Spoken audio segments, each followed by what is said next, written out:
Try Vicks NyQuil Severe for max strength nighttime relief. Just one dose of Vicks NyQuil Severe starts to relieve 9 of your worst cold and flu symptoms to help take you from 9 to none. Get some rest and feel better with Vicks NyQuil Severe. The nighttime sniffling, sneezing, coughing, aching, sore throat, stuffy nose, fever, best sleep with a cold. Good early afternoon. Medicine. Use as directed. I wanted to introduce somebody. Air Comfort Service, heating and cooling. Costume and no beard today. It is Anna. And also, True. there's somebody else you might want to see with no costume and no beard today. His name is Brad Range. It's a little bit of a beard. Yeah, it is coming back. You got a Annie, nice we'll shadow go through another minute. And then going. Okay.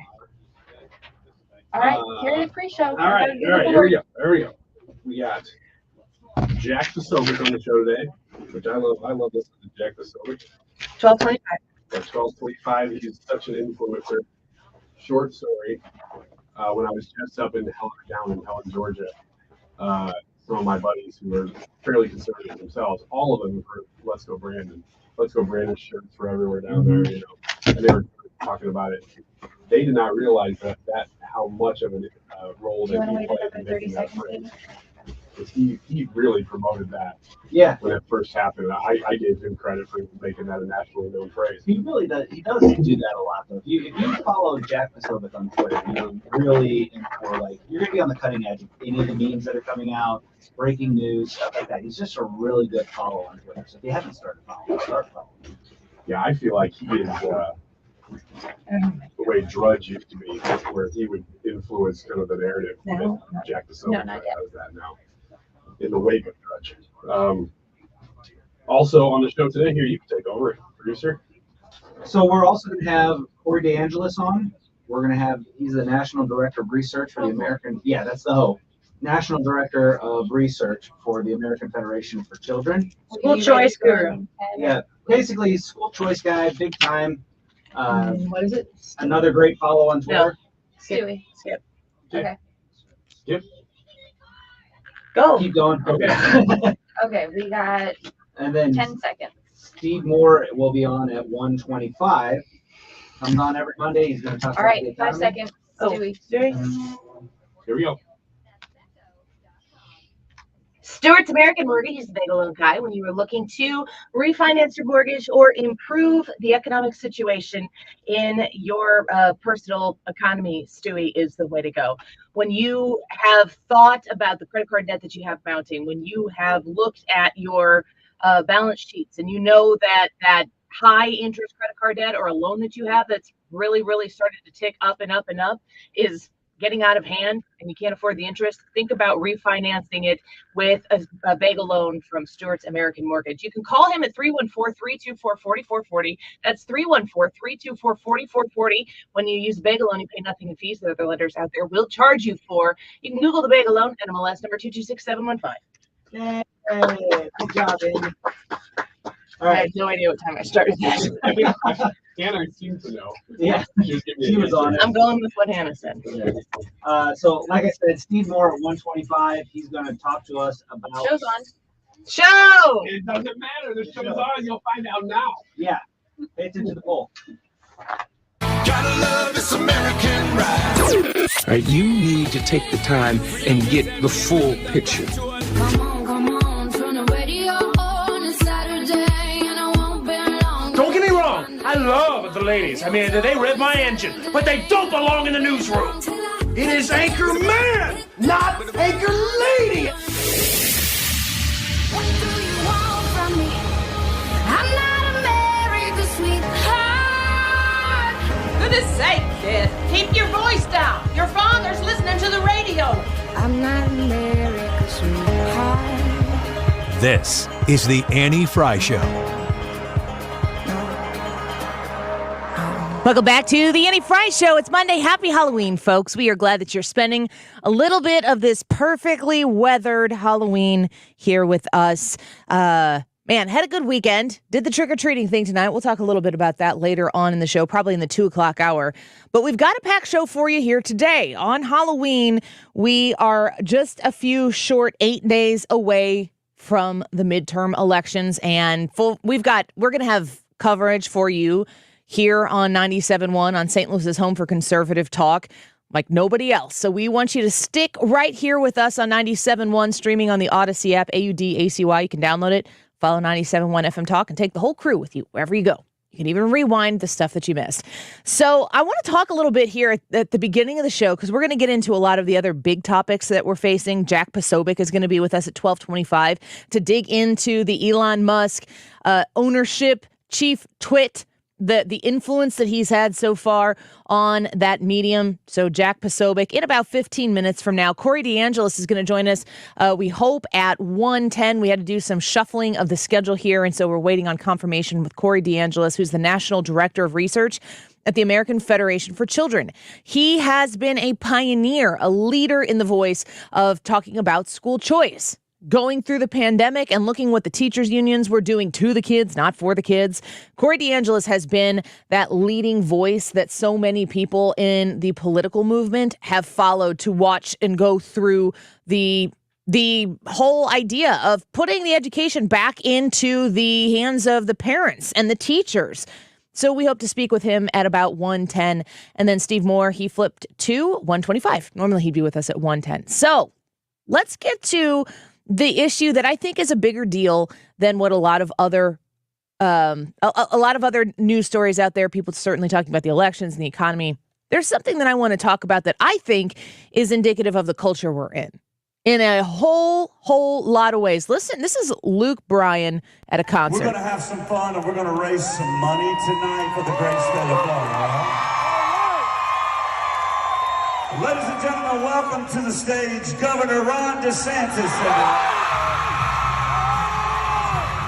So Luke Bryan at a concert on Florida Georgia Day in Florida, he was in Jacksonville, as I understand it, brought up Governor Ron DeSantis on the stage. Now, why would you in Florida bring Governor Ron DeSantis on the stage if you were not interested in making a big fat political statement? Well, I think this is easy for you to figure out, isn't it? He was raising money for the hurricane disaster relief. That's what he was doing. Now, you can have one of two things happen when you bring a politician onto the stage. People are going to go crazy, or people are going to boo. I could go and Google, or I could search. We probably have it in our own sound. Times when Joe Biden, good grief. Let's go, Brandon. There's a whole meme that has come out of people cheering in a crowd when a politician is named or mentioned or present that indicates how the people feel about said politician. If you've ever seen a shirt called Let's Go Brandon, it might be historically the most drastic change of what the people were saying in a crowd, in a public place that has nothing to do with politics. That's the thing. You're at a racetrack and a reporter's standing there, and that reporter is interviewing someone whose name happened to be Brandon, and they're in the back shouting, chanting FJB. Figure it out for yourself. It has to do with Joe Biden, not JB Pritzker. But, they're in the background yelling FJB. And the reporter is like, they're cheering for you big time. Listen to them saying, let's go, Brandon. Well, that's where the whole let's go, Brandon thing came from. The idea that public crowds will get in behind a candidate or get out against a candidate. People booed Donald Trump in collectives. They also cheered for him in big public groups. But you can tell something about somebody's real, honest popularity when you take the risk to go in front of people at a non-politically staged event. So there's not American flag. It's a country concert, so maybe there are American flags places. But the point wasn't like, hey, we're going to all come here and cheer for Republicans. That's not why people were at the Luke Bryan concert. But when Luke Bryan brings Ron DeSantis onto the stage, that crowd goes wild. They are happy to see him.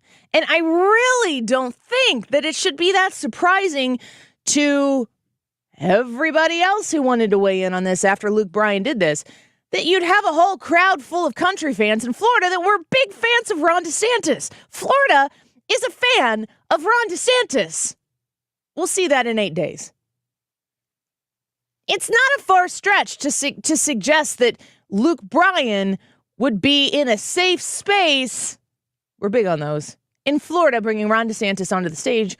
Why? To endorse him for governor? To encourage him to run for president? No. To raise money for victims that were displaced, had their homes destroyed from a devastating hurricane. I see a lot of people, my Fox, they're not my counterparts because I don't work for Fox, but, the people in the business, the people in the industry, Fox News was just discussing this on Outnumbered before my show came on, and they were really disappointed. I think Brian Kilmeade might have even said this. They were really disappointed that Luke Bryan reacted to an immense amount of Twitter hate, suggesting that these people on Twitter were never going to listen to Luke Bryan again because he brought Ron DeSantis on the stage. What kind of fan of somebody's music finds out that they're associated with something that maybe they're not thrilled about and says, I'm never going to listen to him again? Because listen, I know a lot of people, having formerly in my the previous owner's days here of this radio station, working with Keishi and understanding a little bit of the climate and the culture. There's a lot of people who were involved in a lot of things in those days that if you listen to their music didn't mean you were like, I support all of the things that they did. I mean, think about a lot of pop music, hip hop music, rock and roll music, the kind of things that a lot of those performers associate with or elevate, that you can listen to and appreciate their music and not have to sign on a dotted line an endorsement of everything that they're associated with. Good grief, add politics into the mix. You know what would actually be a news headline? Would be a country artist bringing up a Democrat on stage and like stumping for the Democrat. Politically, that would be newsworthy because it's out of the ordinary. If you survey all of the people who consider themselves to be country music fans, they're going to skew to the right. They're singing about gods and guns. I mean, I don't know what bro country these days is, but that's the idea. It's kind of a love for the country. There's nothing wrong with the thought of a country music artist wanting to bring on a politician who happens to be Republican, but also, yes, happens to be the governor of the state that was hit by a devastating hurricane. Even Joe Biden came to Florida to help Ron DeSantis. But this is where I think that the people in the media are, especially the kind of the right-leaning media, Luke Bryan was getting trolled on social media for putting out a statement after the fact. So a lot of people saying they're never going to listen to him again, saying, why would you bring this person out on stage? So yesterday he released this, it's a black image with white type on it. That's all it is. He said, I typically don't respond to stuff when I'm getting run down on social media platforms, but here's the deal. I understand Governor Ron DeSantis is a very polarizing figure, but I grew up in a country where if a governor asks you if they can come and raise awareness to help victims of a natural disaster, you help. I've generally stayed out of politics throughout my career. I knew people would chatter about this, but for me, the more important piece was if I'm going to come back there a few weeks after a large portion of the people have been affected by a natural disaster in a state where people have been good to me, this felt right.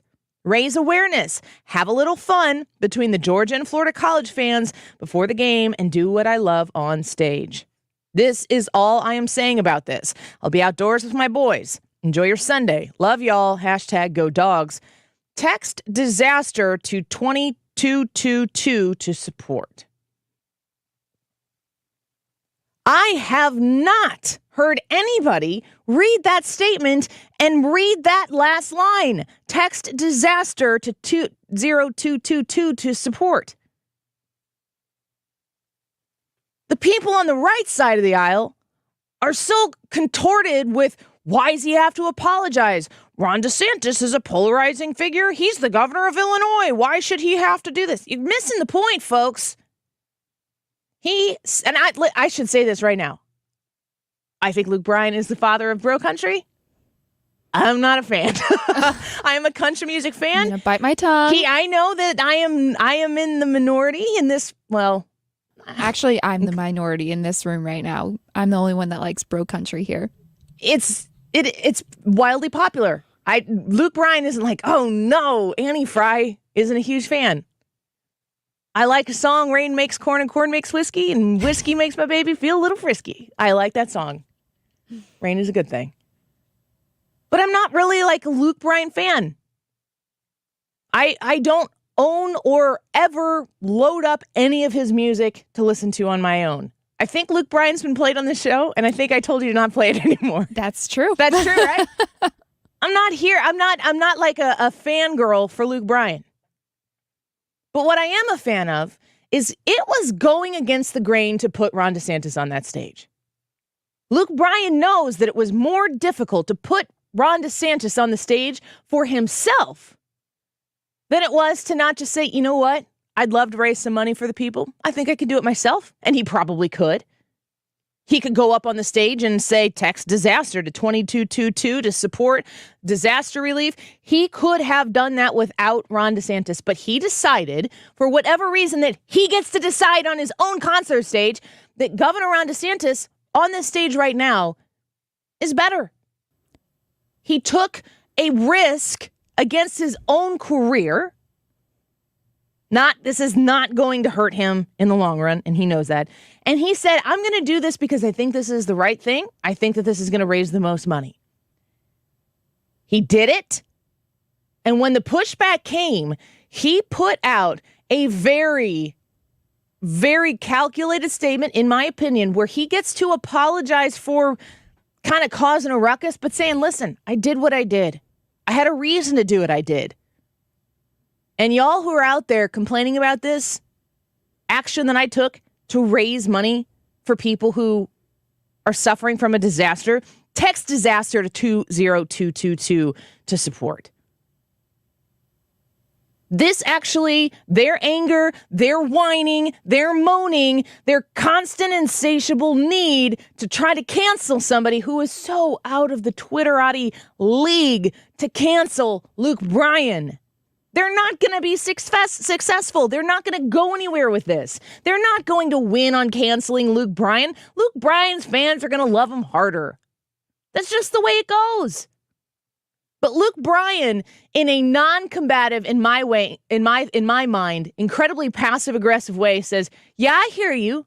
Yeah, I know this was controversial. I did what I did, and you should donate too. That was a great statement by him. We need to understand that on the conservative side, that sometimes, like, to me, this is the scoreboard moment for Luke Bryan. This is where he gets to say, I did something. I stand by it. You don't like it. I understand that. He doesn't even really apologize. There isn't really even an I'm sorry or any sense of regret here. A lot of conservatives are saying he shouldn't have called out. He should have doubled down. Folks, he is doubling down because the point of this isn't, he didn't do this for the Republicans. He didn't do this for Ron DeSantis. And if you're on the right side of the aisle and you saw this, and listen, I'm a DeSantis fan. I'm not really a Luke Bryan fan. So if I'm happy that someone's on that stage, I would be more likely to go to the concert if I knew that Ron DeSantis was going to be on the stage than if Luke Bryan was going to be on the stage. This is what we need to understand. Don't get so roped up in the red versus blue where politics is everything to think that Luke Bryan owes the Republican Party anything. What he did here was what he thought was the right thing to help people. And it just so happens that in this instance, the people who are criticizing this are on the left. And they're saying that I don't care who you are going to help. I don't care if you raised any more money because Ron DeSantis came on that stage. I don't care if you have anything good to say about Ron DeSantis. You chose to put Ron DeSantis on the stage next to you, and I will never support you again. Don't be like them.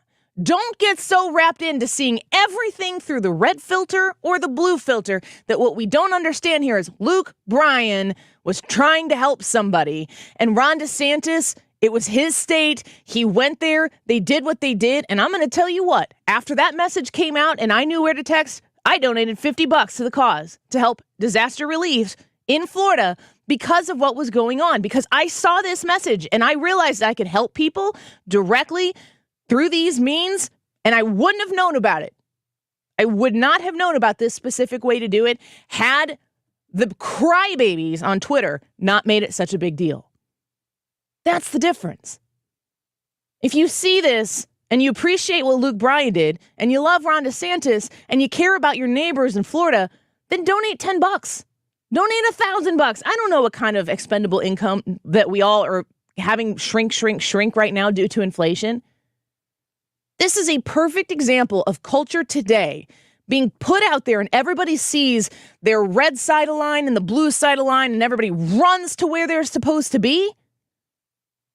Get ready to fight. No, stop fighting. Start helping people. See opportunities to help people, regardless of what people around you say. Luke Bryan did it. And Ron DeSantis was willing to come up on that stage and try to push the donations to help disaster relief. It's the right thing to do as the governor. And for Luke Bryan, it's the right thing to do if he cares about his fans in Florida. And he knows that his fans around the country will show up to help his fans in Florida. And when they come to Illinois, if Illinois needs help, he'd do the same thing. I implore you, don't let them win. Don't let the machine win so that everything we see every single day is red versus blue. Don't let them win. You're actually the one that has the power. They only get it if you concede it. Let's take a quick break. When we come back, Jack Posobiec's going to be on the show with us. And we're going to talk a little bit about Elon Musk's Twitter. And we're going to talk about the midterms coming up. Pennsylvania, of course, he's been watching that very closely. He's an expert there. We will get down with Jack Posobiec on the Annie Frey Show in just a minute. Let's rage. You're listening to the Annie Frey Show on St. Louis's home for conservative talk. I'm capable of anything, and everything. Make me your Aphrodite. If you're a fan of 97.1, get a t-shirt. Visit 971talk.com/merch to see all the new t-shirt designs and show your support for St. Louis's home for conservative talk. 97.1 FM Talk.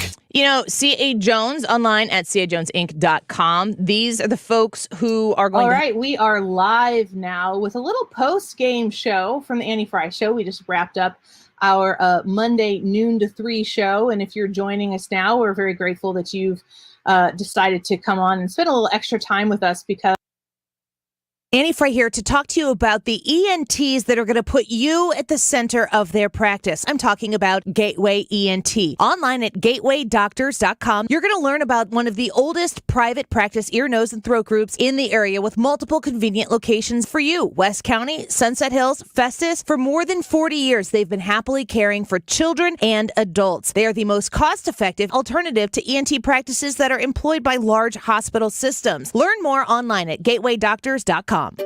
Finding great candidates to hire can be like, well, trying to find a needle in a haystack. Sure, you can post your job to some job board, but then all you can do is hope the right person comes along, which is why you should try ZipRecruiter for free at ziprecruiter.com/radio.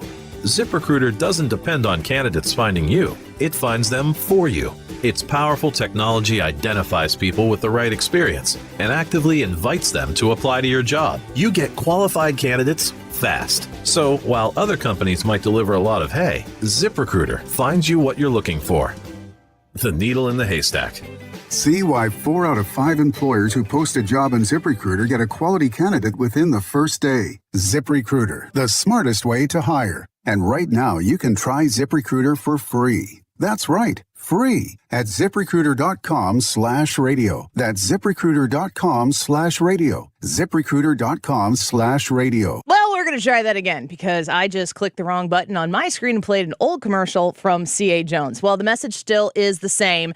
When you are looking to build your home and you're in the Illinois side of the Mississippi River, C.A. Jones is the destination to go to. They have a whole bunch of different reasons why they may be of interest to you. They are incredibly focused on energy efficiency If you are looking at your electric bills, your gas bills that are coming in right now, you probably understand that building your home that way with energy efficiency in mind, it's going to save you tons of money down the road. Upgrade your home and downgrade your interest rate. You can talk to them about a 2-to-1 interest rate buy down that can save you around $6,000 to $10,000 in monthly payments over the next 24 months. C.A. Jones is going to work with you to help you develop a home. You can go onto their website. I was just doing this weekend again, cajonesinc.com.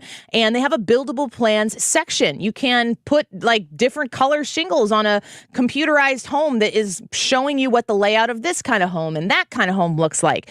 They have so many different resources for you so you can go into the project of building your dream home with C.A. Jones feeling confident and comfortable in the whole process. They are going to make this easy, and they are the best. Building homes all over the Illinois side of the river. C.A. Jones, online at cajonesinc.com. If you need to freshen up the inside of your home with a new coat of paint, CertaPro painters can not only help, but they'll knock it out of the park. CertaPro painters have powers well beyond those of ordinary painters, like the power of a cut above, the power of reliability, and the power of neighborhood painters where you live. Each CertaPro painter's business is independently owned and operated, and it's super easy to set up a free estimate at CertaPro.com. That's Certa with a C. CertaPro painters, proven and trusted experts in painting. Head to CertaPro.com today. Mark Cox here. Prices on just about everything are still rising, but thanks to my friends at CarShield, I don't have to worry about how much it'll cost to fix my car when it breaks down. Their price will never go up, and they help handle everything. That's why I love CarShield.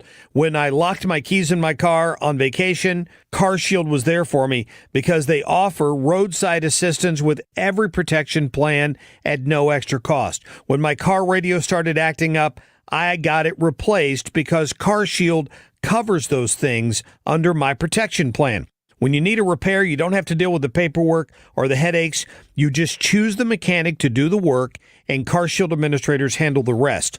CarShield has my back when my car breaks down. They can have yours too. Get coverage like I did. Go to carshield.com/Cox or call 800-391-8888 to save 10% on your plan. That's carshield.com/Cox. Stop everything you're doing right now and ask yourself, are you currently receiving steady paychecks? What about when you're retired? Will you receive a monthly check to cover your expenses and also have some fun? Marvin Mitchell and the team at Compass Retirement Solutions calls this mailbox money. It's a monthly check you'll receive throughout retirement. They don't want you to worry about if the money will show up or how much money you'll receive. The only thing they want you to think about is how to spend it when it arrives. Find out how to get enough money in your mailbox every month when you're retired. Call Marvin Mitchell and the Compass Retirement Solutions team at 314-373-1598 to start working on a plan that can help you create the monthly income you'll need in retirement. Call 314-373-1598 right now and schedule a visit with Compass Retirement Solutions. 314-373-1598. Firm offers insurance services, investments, and services offered through Compass Retirement Group, a registered investment advisory in Missouri and Illinois.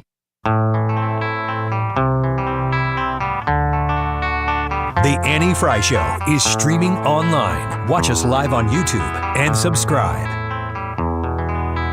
There is no need to feel sorry for those previous executives unceremoniously left or escorted out of the building. The CEO gets a $42 million payout. The CFO gets $25 million. Jack Dorsey, who founded it, gets $1 billion in cash. So no tears need to be wept over this one. Twitter was never a great moneymaker, even though it was founded years ago. Never enjoyed the kind of stock market rise that other companies that were founded about the same time. So it's always been troubled. But if anyone can do it, he can. Well, that was Steve Forbes talking last week. We'll see if there's any for-cause firings, if that development continues to take place at Twitter. But boy, if you had any time this weekend to just peek over at what was going on Twitter, you quickly would have understood this is a little bit of a different place.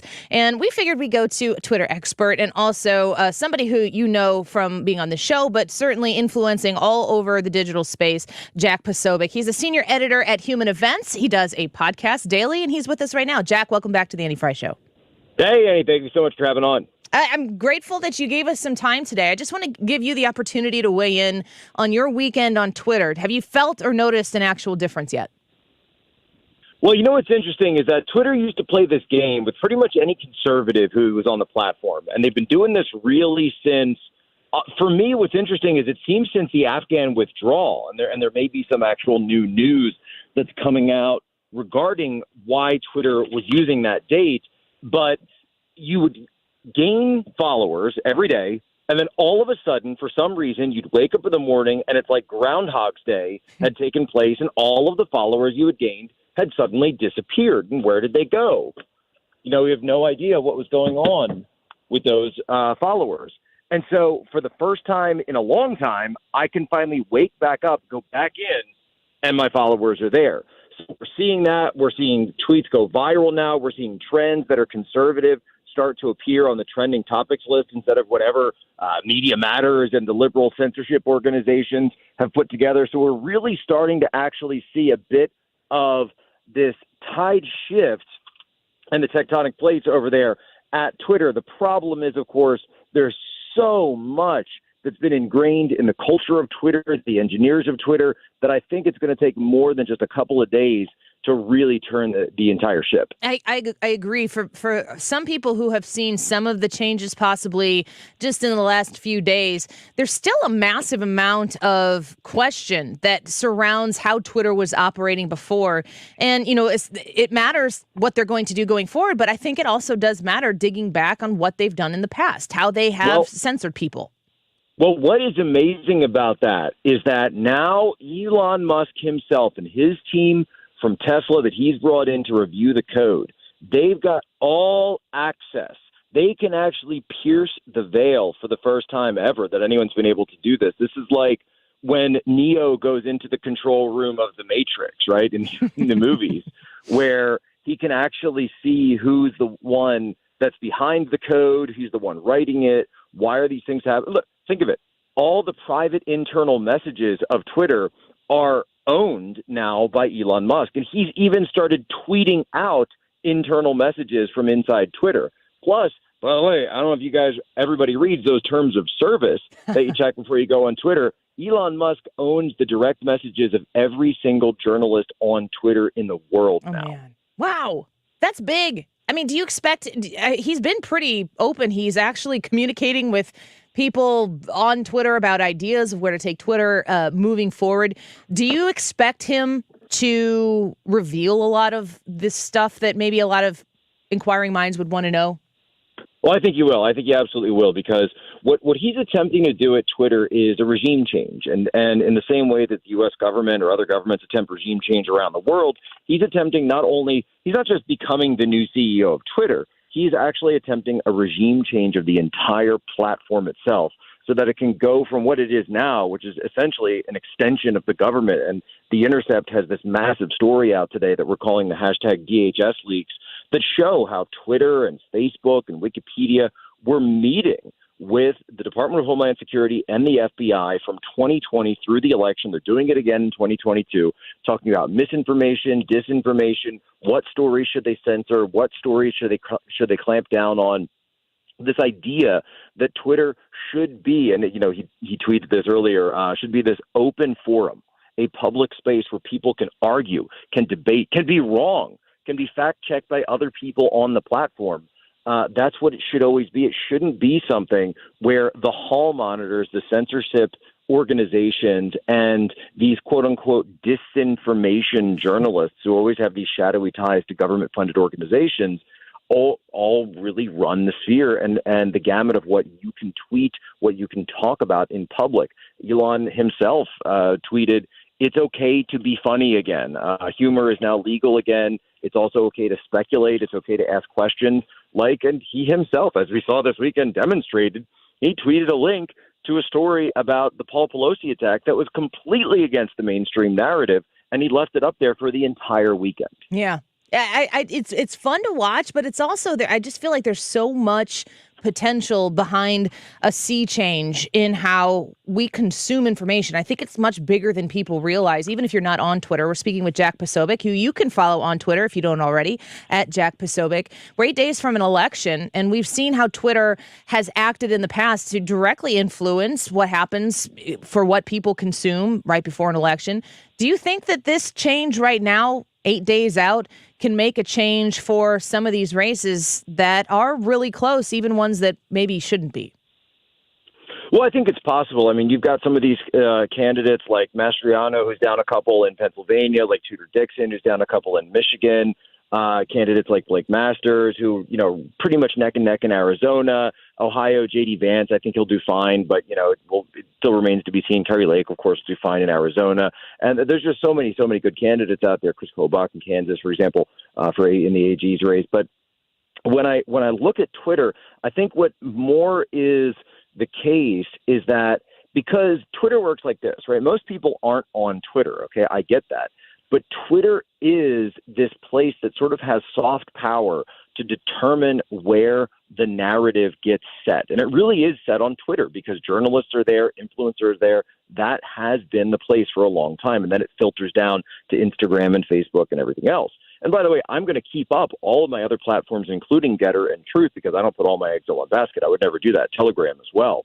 But because this is open, if we get another story like the Hunter Biden laptop or like the story about the DHS leaks that just came out, now we have the ability to spread that story across the internet as opposed to 2 years ago when Steve Bannon handed me a copy of Hunter Biden's laptop, which I still have, by the way, that we were not allowed to post about that on Twitter or Facebook or anywhere else. We'd be taken down. It's massively influential. It does lead the national conversation for people who are not on Twitter, don't necessarily always understand that a lot of those conversations started there. You mentioned the Pennsylvania races and Mastriano, who's down. Oz definitively beat Fetterman in that crazy debate last week. Do you think that those two races are going to be tied together and potentially one lifting the other between Mastriano and Oz?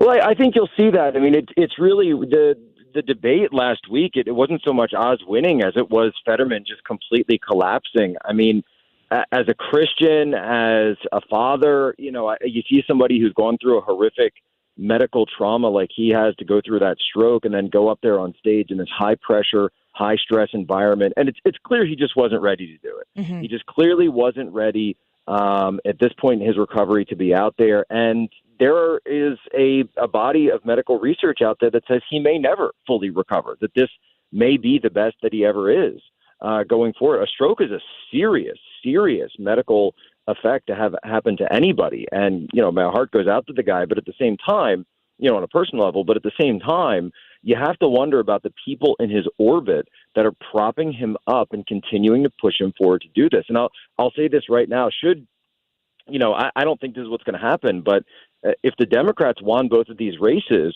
I think what would happen is that John Fetterman would not serve a single day as the United States Senator. I think he would immediately withdraw and he'd have an appointment named by the current Democrat governor of Pennsylvania, Tom Wolf. I mean, they're just going to do in musical chairs with this thing. And it's just very sad and it's very cynical when you have good candidates like Doug Mastriano, who's running for governor. He's a current state senator, former 30-year Army colonel, served Desert Storm, served in Afghanistan, and you have people just squelching him. By the way, Mastriano, one of the only candidates statewide in the entire country who is not verified on Twitter. So when you want to talk about election favoritism, there's a great example. Yeah, it is. And I think that the Pennsylvania races will be interesting to watch. You expect to have those results. Do you think we're going to know election night on either? They're already telling us. Yeah. Hey, they're already telling us, oh, you've got to wait a week. You've got to maybe a week and a half. We're going to have delays. We're going to have this red mirage.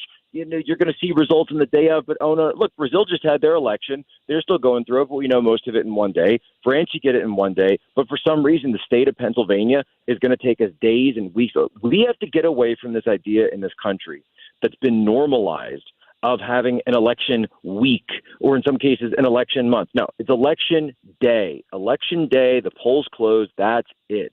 That's what I want to get back to. That's a Pennsylvania. And I say this as a guy who was born and raised in Pennsylvania. It's always been that way. We've never been an early vote state. They're trying to turn us into one. And I just don't think it's good. I don't think it's secure. They just locked up the True the Vote guys for asking questions about this stuff.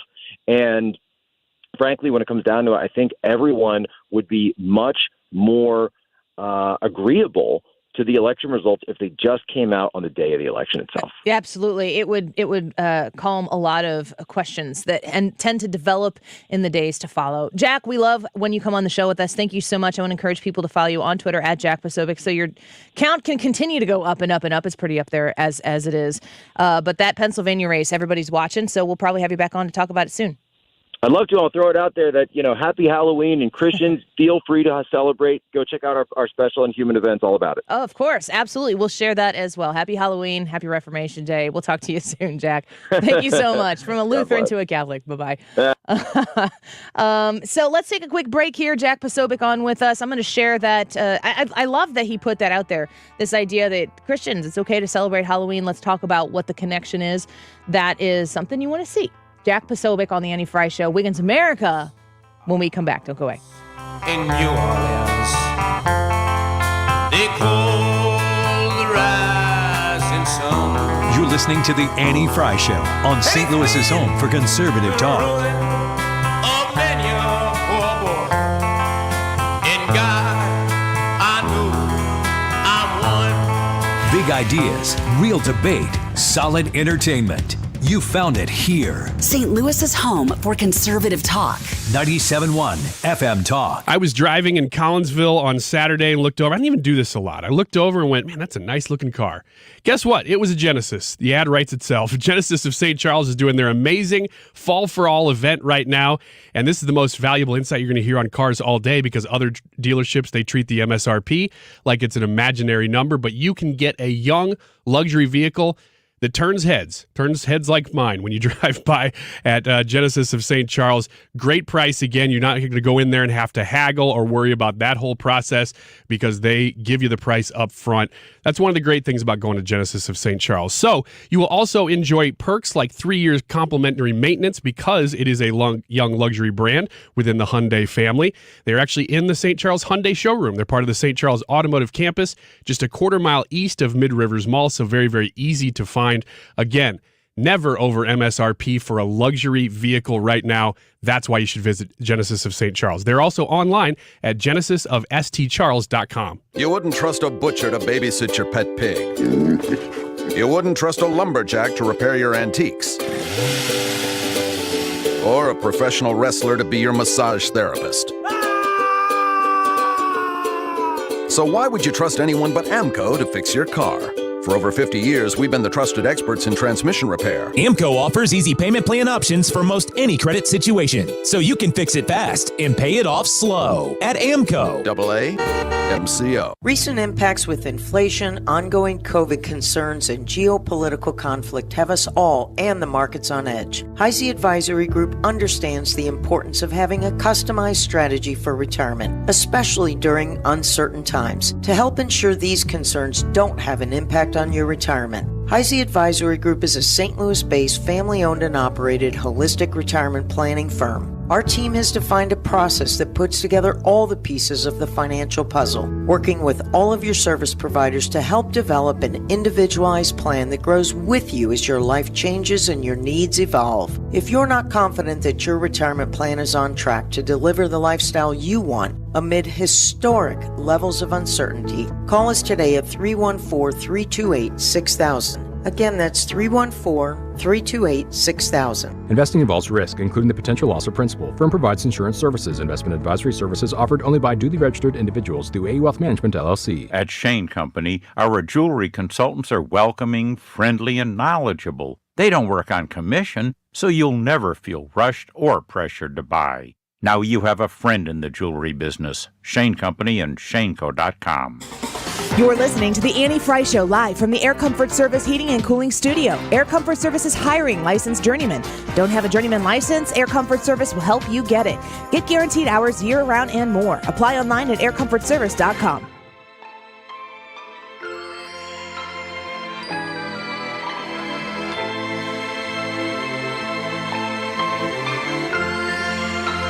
This is the Annie Frey Show. Find the podcast, on-demand audio, and more at 971talk.com/Annie. The role you made me play of the fool. No, I don't like you. I don't like your perfect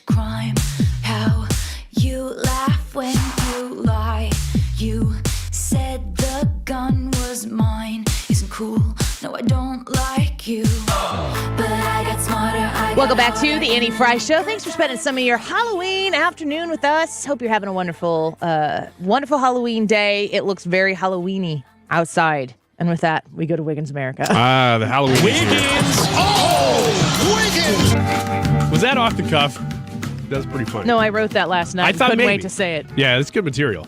You got to write that down. Put that in your What do you notes. mean was that off the cuff? I mean, it was, it's Halloween-y. Wiggins is a Halloween-y. I can see you writing that. That's not what I said. It's what you heard.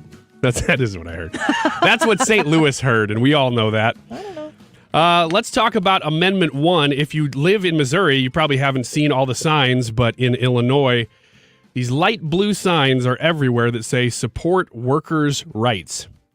And if you listen to the Annie Frey Show much, you'll know that workers' rights are a very vague way of putting that amendment.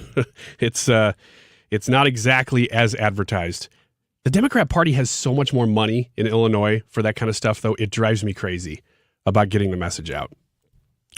With Amendment 1, though, what we're talking about here is an amendment to the state's constitution in Illinois. So it would alter the Bill of Rights.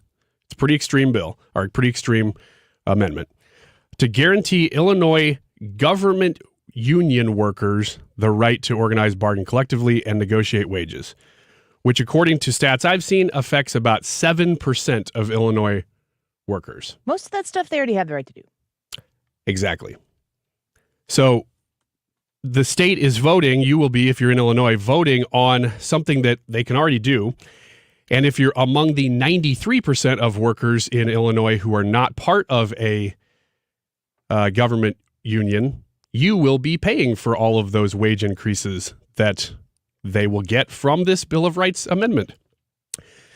The polling on this, though, is what's interesting, and that's what I wanted to hit on today, because it's not just cut and dry the way a normal poll would go.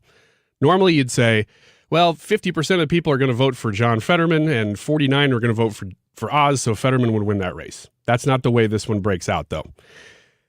In this one, the raw numbers are 54% of Illinoisans, according to this poll, say they will vote yes on amending the Constitution, Amendment 1. But 60% is what it takes. Whose polls? So this is from Emerson and The Hill. And who was who Yeah. is polled and who does the polling? So this is Illinois voters are being polled. The poll is coming from Emerson and The Hill, which is a national polling firm and is it's not just a local one. They're pretty good track record. They say 54% of Illinois voters are going to vote yes on this amendment right now. Now, that's within the margin of error of a normal poll, so that doesn't necessarily mean that even if it were just a clean 50% that it would pass. But right now, 54% say yes.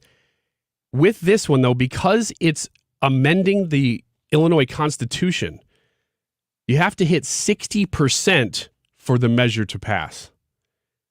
Now, digging into this a little bit further, because it gets even trickier, the amendment can also pass with not just a 60% voting in favor, but if a majority of all the ballots cast in the election, including ones where no vote was cast, as in people just left it blank, then it will still pass.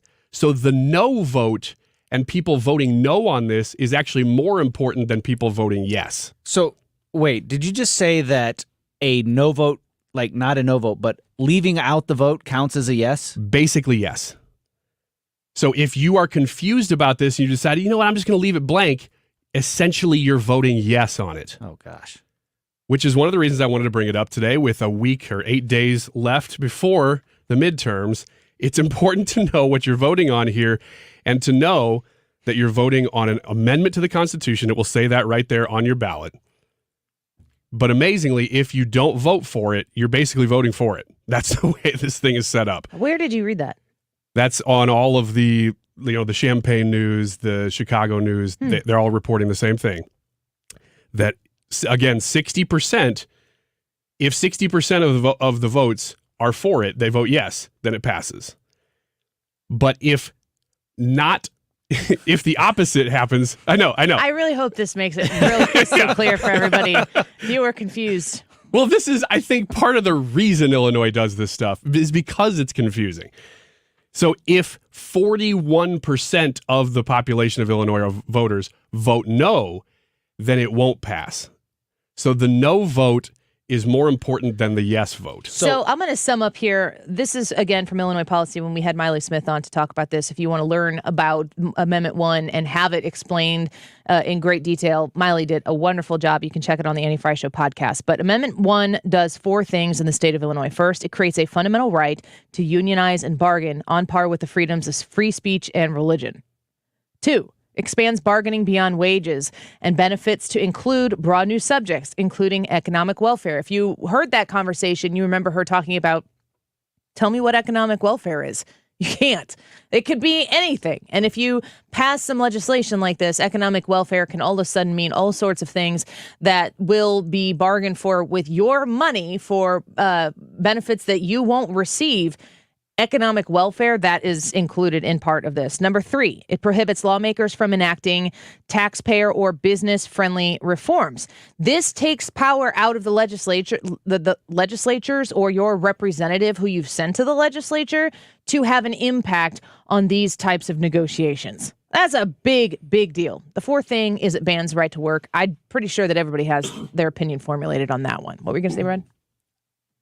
Well, I can't believe that this is where we're at. So it's a 41%. It has to receive 41% no for it to not pass. Or 60% yes. Correct. Either way. Or 60% yes to pass. But 41% decides that it's no. Okay. And that's really the only way for it to be a no. But like for me, I'm a no on this. I don't understand why they need, like, isn't all of this stuff already covered? Like, union workers have the right to negotiate and stuff like that. The things that they are running in their ads, their TV ads for, supporting workers' rights and everything, the things that they're saying in there are covered. Yeah. The things that this does, this is a massive advancement of those things that secular, private sector workers don't have these things. You're never going to have these things. Private sector workers, goodbye pension. Like that is a fantasy land for non-public workers at this point. So no, this is, the things that they're promoting Amendment 1, if they're trying to get you to vote yes on Amendment 1, they're telling you that they want the right to bargain for their rights. And they already have that. Yes. Right. And it's all based on the taxpayer dime. The way that this is going to be paid for, folks, is through property tax increases. So if you are living in the state of Illinois and you think, I got a little elbow room in those property taxes, I think I could afford a little more for the good workers of the state of Illinois, then you should vote yes. If you think your property taxes are astronomically high and that the expenditure of those tax dollars that it is already completely out of control and spent like drunken sailors who know that they can always go back to your well, to get some more dollars to buy more affinity things that they really want to spend money on after a specific campaign to win an election, making promises. Your well is never dry to them. It doesn't matter if you can afford it. If you can afford these things, if they feel like you can afford them, they pass them. Amendment 1 will be funded through property tax increases, which is why I say vote hell no on Amendment 1 in the state of Illinois. If you go to illinoispolicy.org, there's a property tax calculator too. You can put in where you live, your county, like what your home value is, and you can calculate what Amendment 1, if it were to pass, will end up costing you. Please vote no. It's a disaster. We got Corey DeAngelis at 145. 145. That's the latest.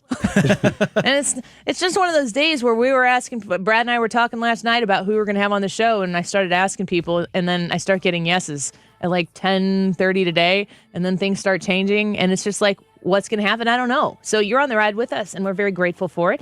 If you want to listen to us on our app, Odyssey, download it, find 97.1 Talk. We'll be back in a minute. Congress has authorized trillions in new spending, along with doubling the size of the IRS agency in just the last few months. Do you think that is by accident? No, it is with a purpose, to go after small businesses, employees, and individuals who have not filed or paid their taxes. If this is you, don't panic, just call. Hi, this is Lance Drury with the Lance Drury Law Firm in St. Louis.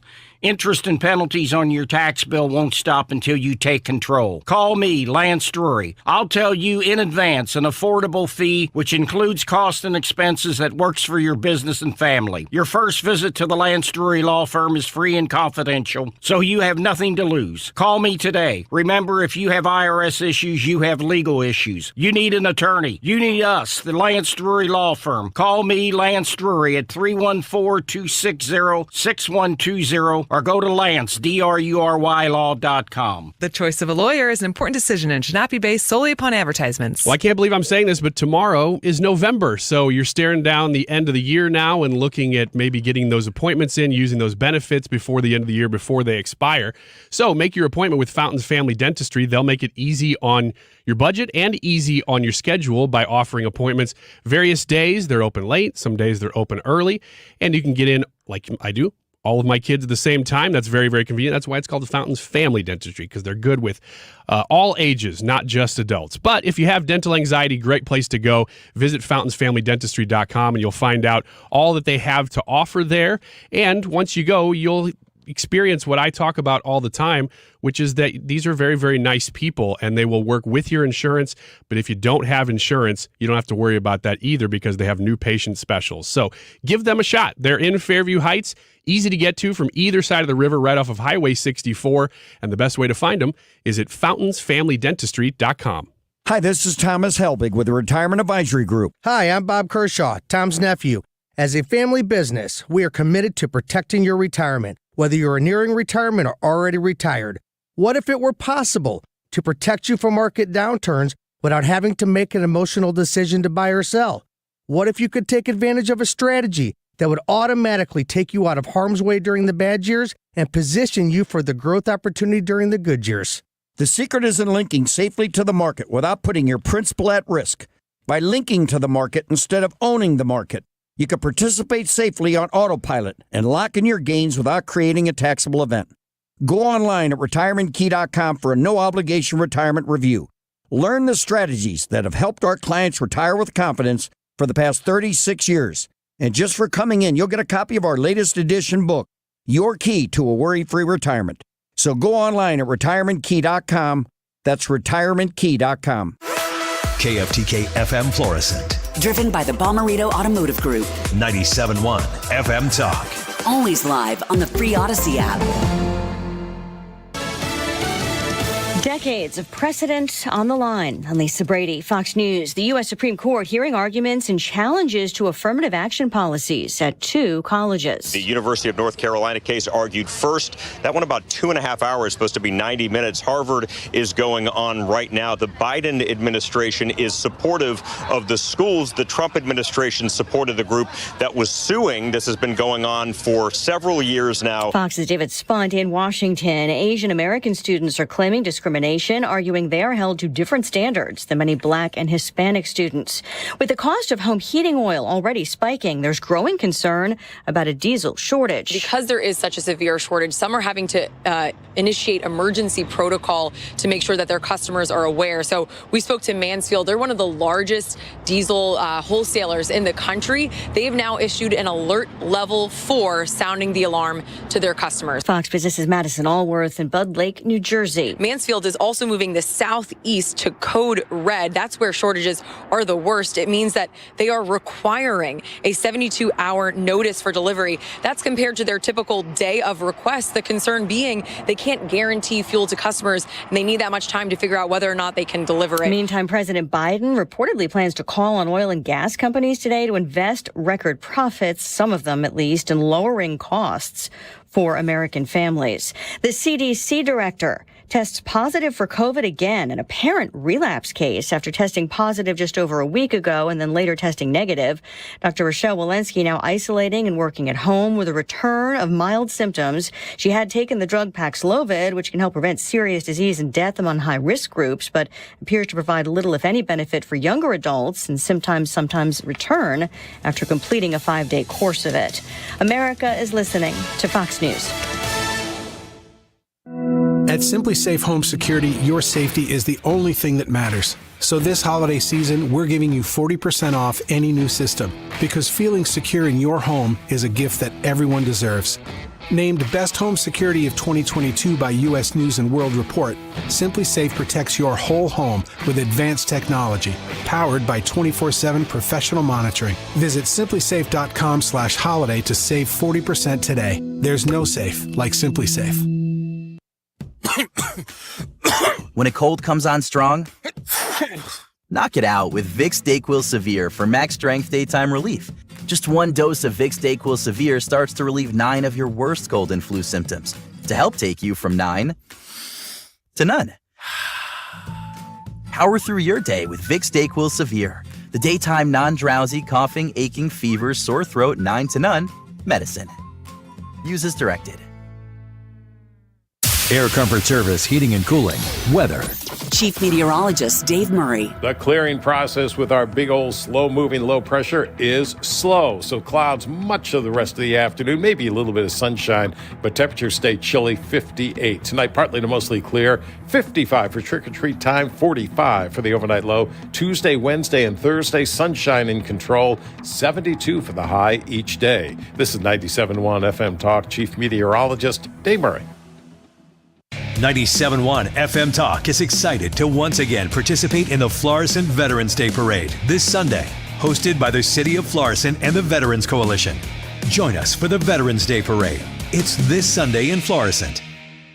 We've been here 30 years, 30 Christmases in this house, and we have the traditions that most families have. That's Terry talking about her experience with Rhino Shield ceramic coating. We did Rhino Shield 14 years ago, and the house still looks the same as the first day. Rhino Shield really worked with me to help me get just the right nice soft yellow, and it's 14 years later, and it's the same color. The main reason Terry called Rhino Shield is because it's backed by its 25-year transferable warranty. It just sounded wonderful that we could have the house coated with Rhino Shield and not have to worry about it again for 25 years. Take it from Terry. Give Rhino Shield a call now for a free evaluation. 877-25-RHINO. 877-25-RHINO. Or visit 877-25rhino.com. There have been neighbors that have come by and said, "Did you just have your house painted?" Because they wanted to know who the contractor was. And I said, "No, it's actually Rhino Shield." 877-25rhino.com. You know, when you're looking to buy a home, you need somebody in your corner who is going to help find you the dream home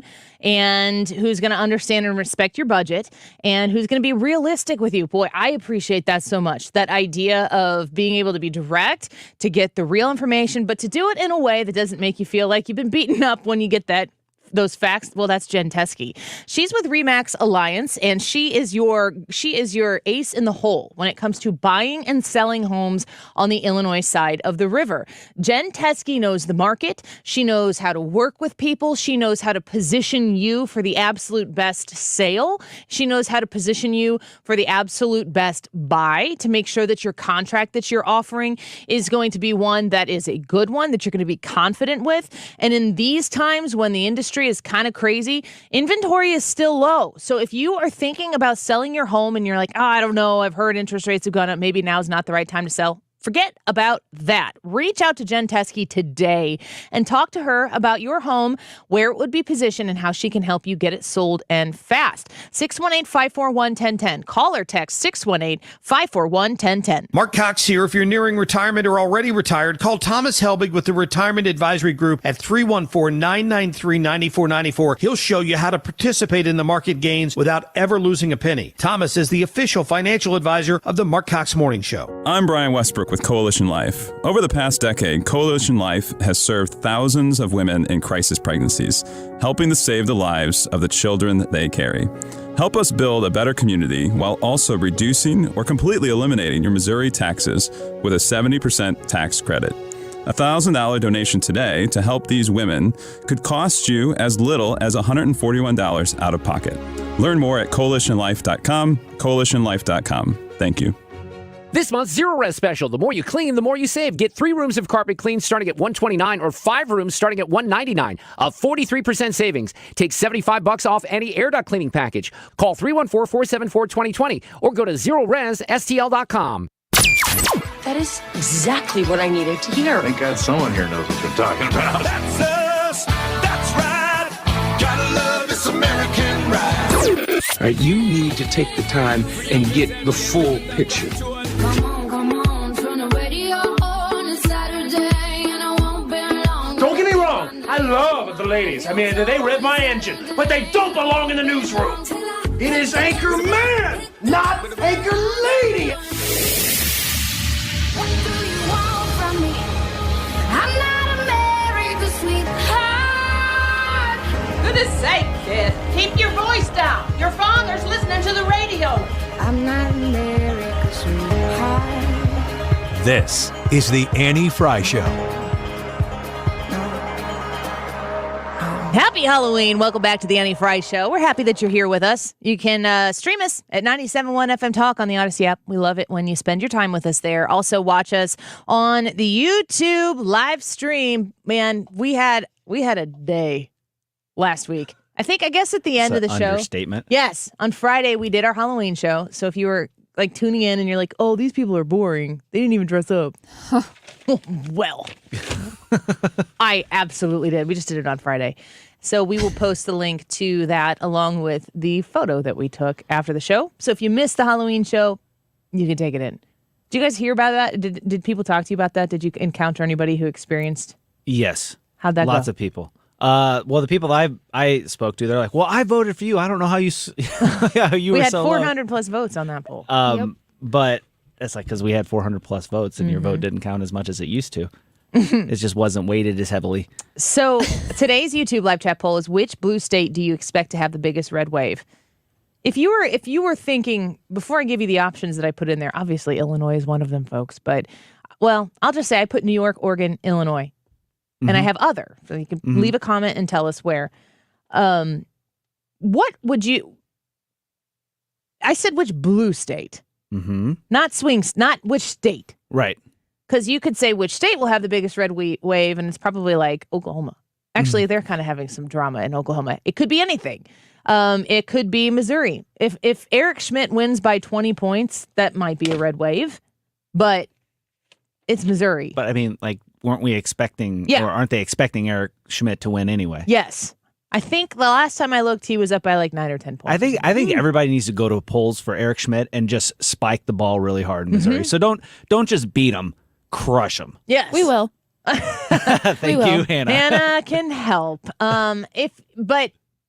If you're talking, like, name the swing states. What swing states would you say? Oh gosh, not blue states, but what states would you say are swing states? Pennsylvania's a swing state to me. I would say Wisconsin is a swing state. Maybe Michigan.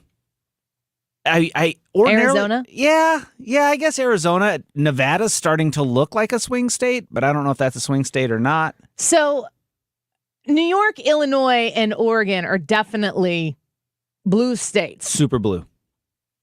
And the red wave can hit Missouri, and it will hit Illinois first. I don't know. Which way would the wave come from in the middle of the country?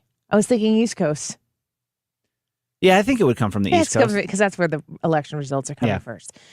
So I'm curious where you think, which of these states, Lee Zeldin, who is running against Kathy Hochul, who is the heir apparent to the Cuomo debacle in the governor's seat in New York. Lee Zeldin's doing really well. If Lee Zeldin wins, red wave. Yeah. Big deal.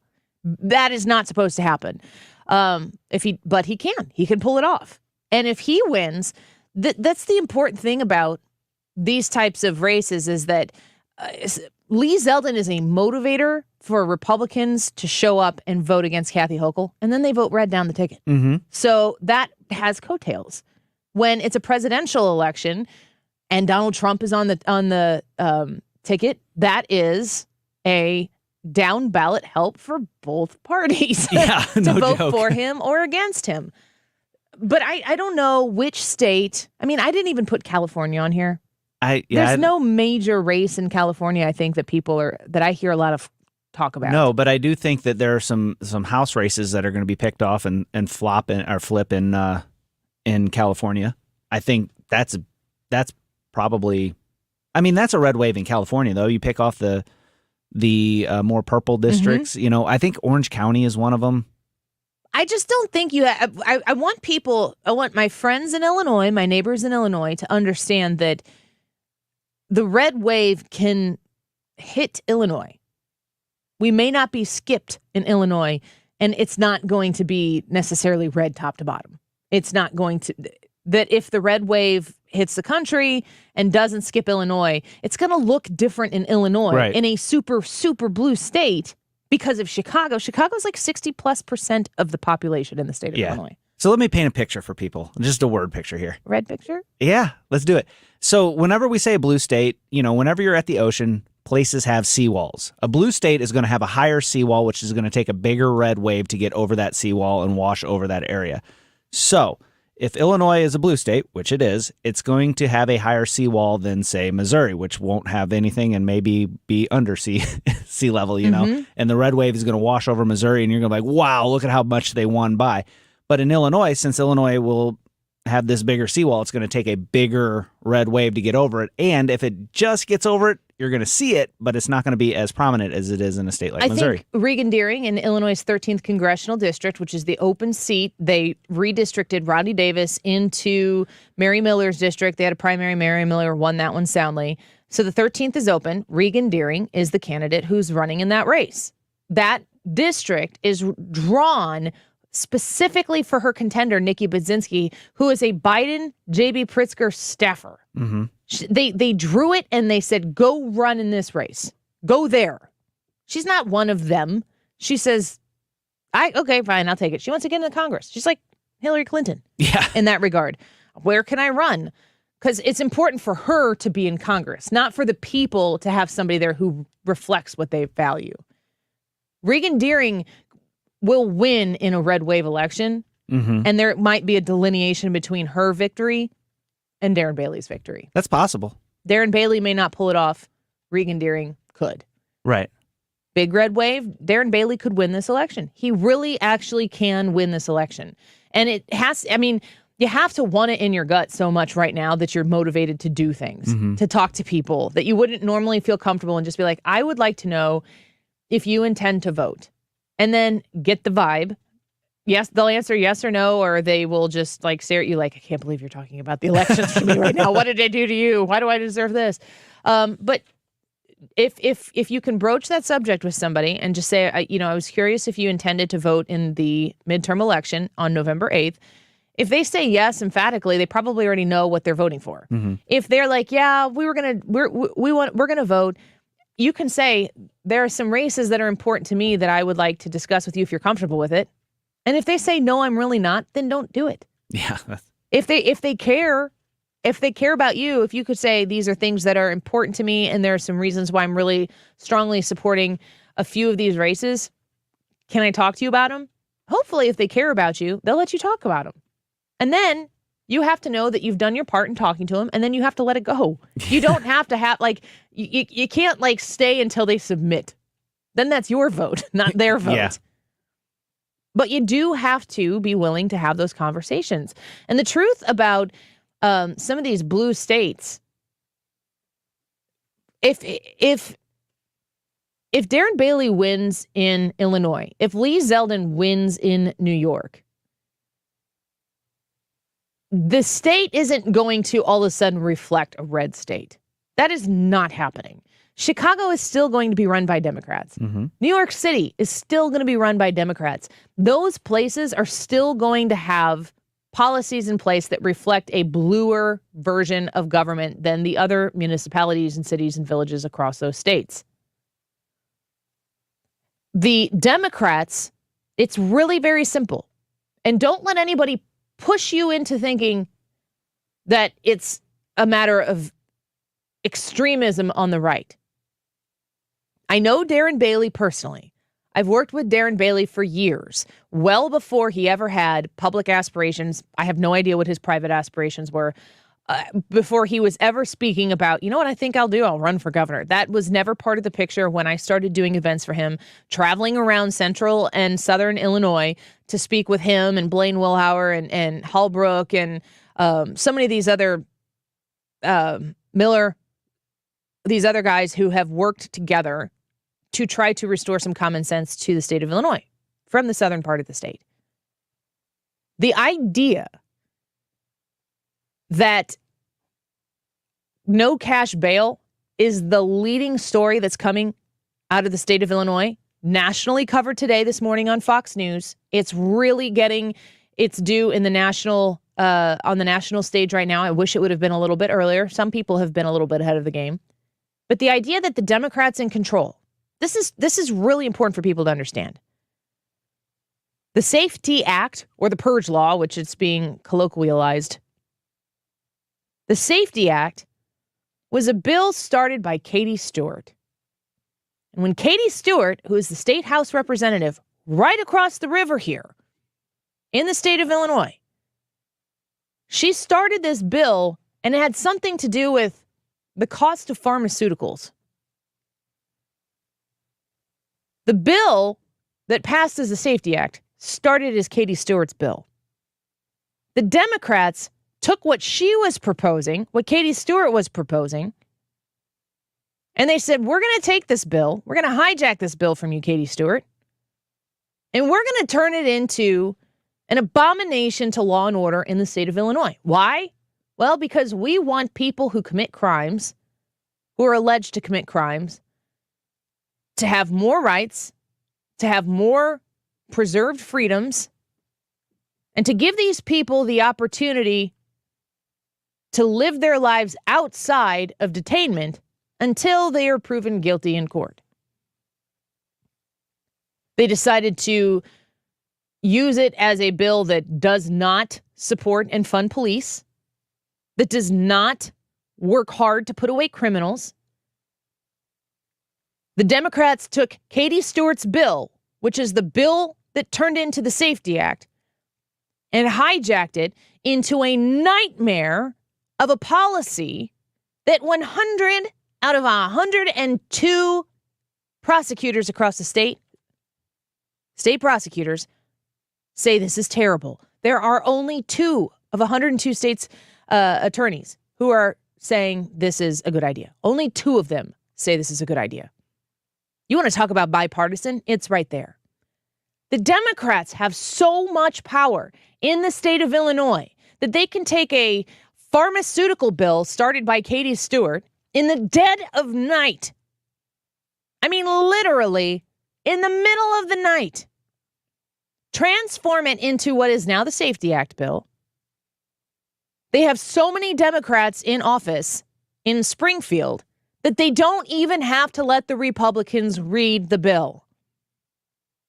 And then the supermajority of Democrats in the Illinois State House and the supermajority of Democrats in the Illinois State Senate say, yeah, let's pass this. Let's get this through. And J.B. Pritzker is giddy to sign it. He loves the Safety Act.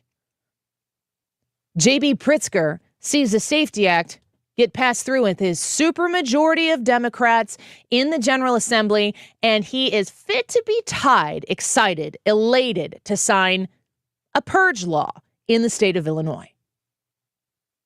J.B. Pritzker is more interested in woke pandering to his cronies who can make money off of this crap in Chicago. He's more interested in making you less safe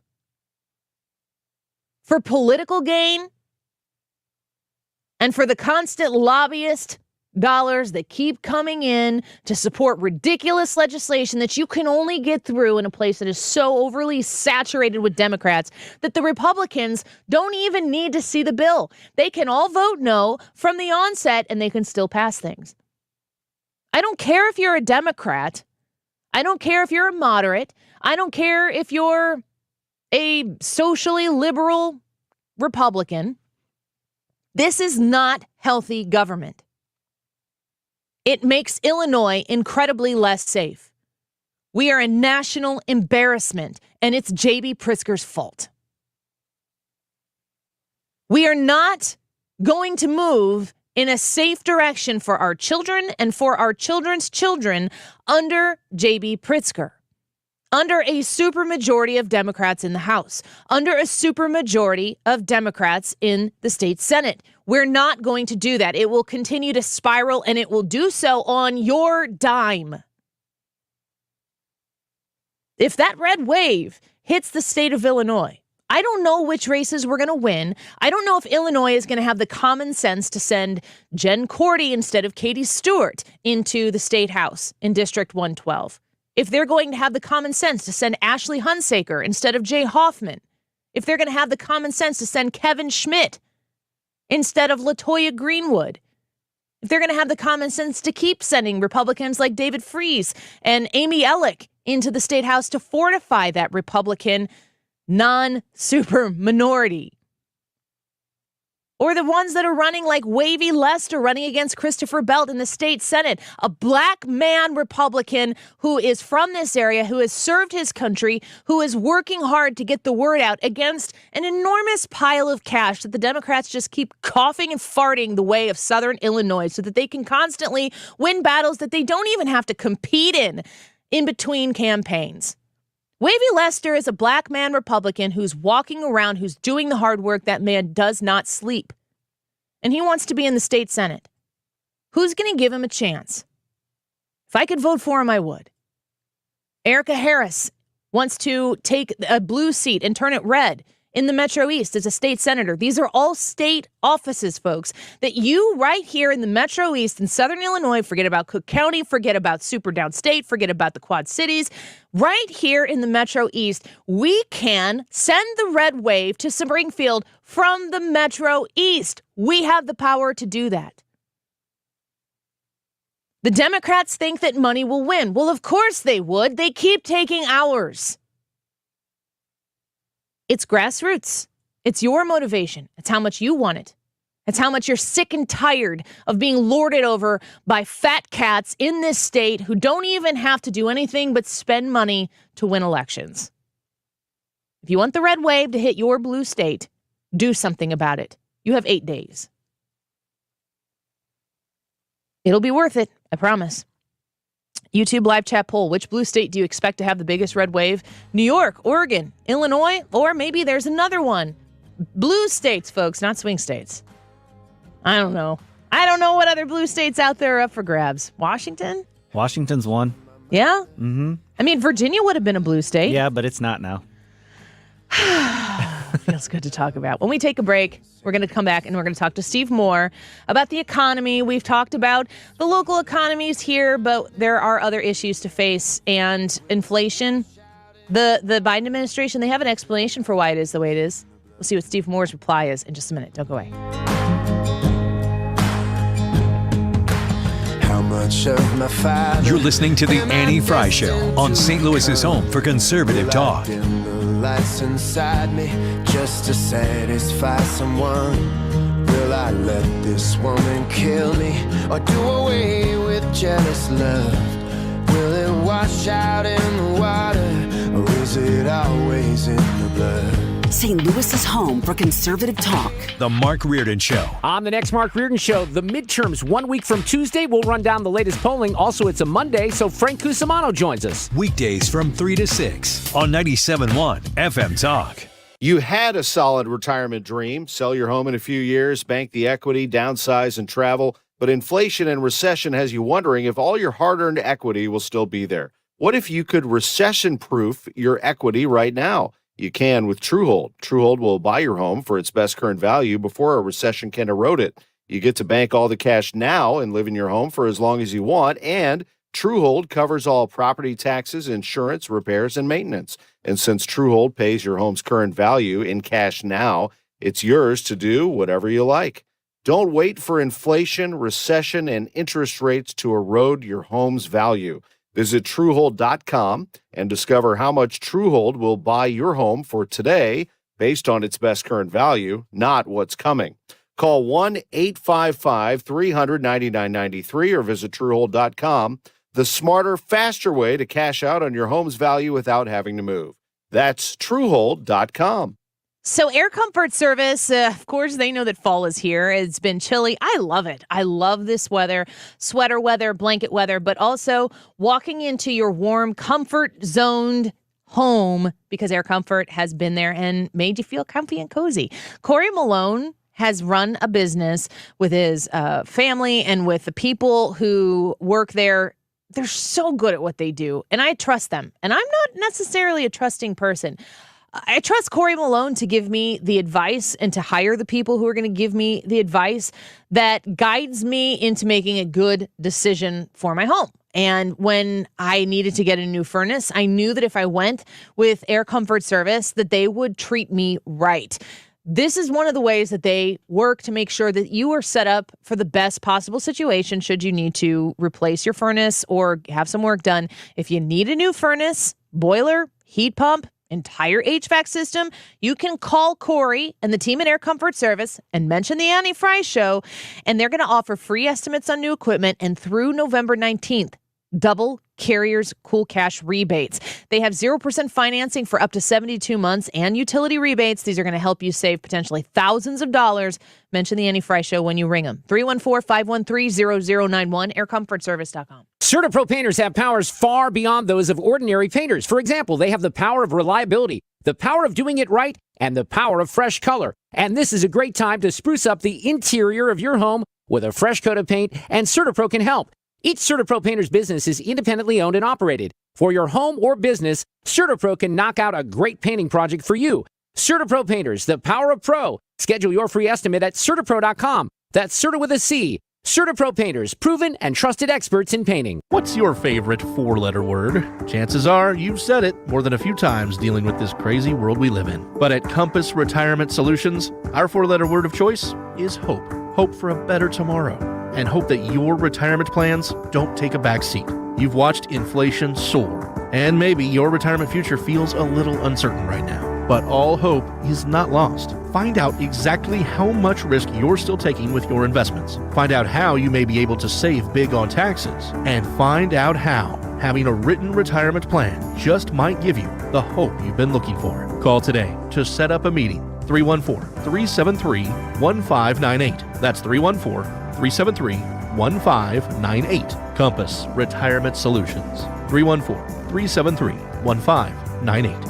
Firm offers insurance services but does not provide tax advice. Investments and services offered through Compass Retirement Group, a registered investment advisory firm in Missouri and Illinois. Investing involves risk, including the potential loss of principal. Hey guys, Glover here with my friends at ThrottleNet. These are the genius IT guys that I've been representing for years and years now. We are number one all the time. Best in customer service from Small Business Monthly. Best in cybersecurity, again, Small Business Monthly. We have an average response time. I love this statistic. The average response time in St. Louis in 2020 by IT companies. You have a problem, you reach out to them, hey, I'm all shut down, help me, was 3 hours. If you got back within 3 hours, you were cool. Ours was 1 minute, 57 seconds, and the guys were very unhappy with that. It takes less than 2 minutes for us to address your problems. Here's a huge thing. We are now offering $500,000 in ransom protection to everyone who uses us. This is part of the deal. You don't pay extra for it. So if you happen to be hit and you have to pay, we're going to pay it up to $500,000. Now, this shows you how confident we are because no one under our protection has ever had to pay. Go to throttlenet.com/DGS. The first thing you're going to have to learn is that until you stop expecting our politicians or anyone else to change your life isn't going to change. The only person going to change your life is you, but you need to know how. Want to learn how? Meet Del Wamsley's Lifestyles Unlimited team and get your map to retirement in 5 years or less. Saturday and Sunday, November 5th and 6th in St. Louis. Go to GiveMeTotalFreedom.com. That's GiveMeTotalFreedom.com. Limited seating, unlimited potential. Register now at GiveMeTotalFreedom.com.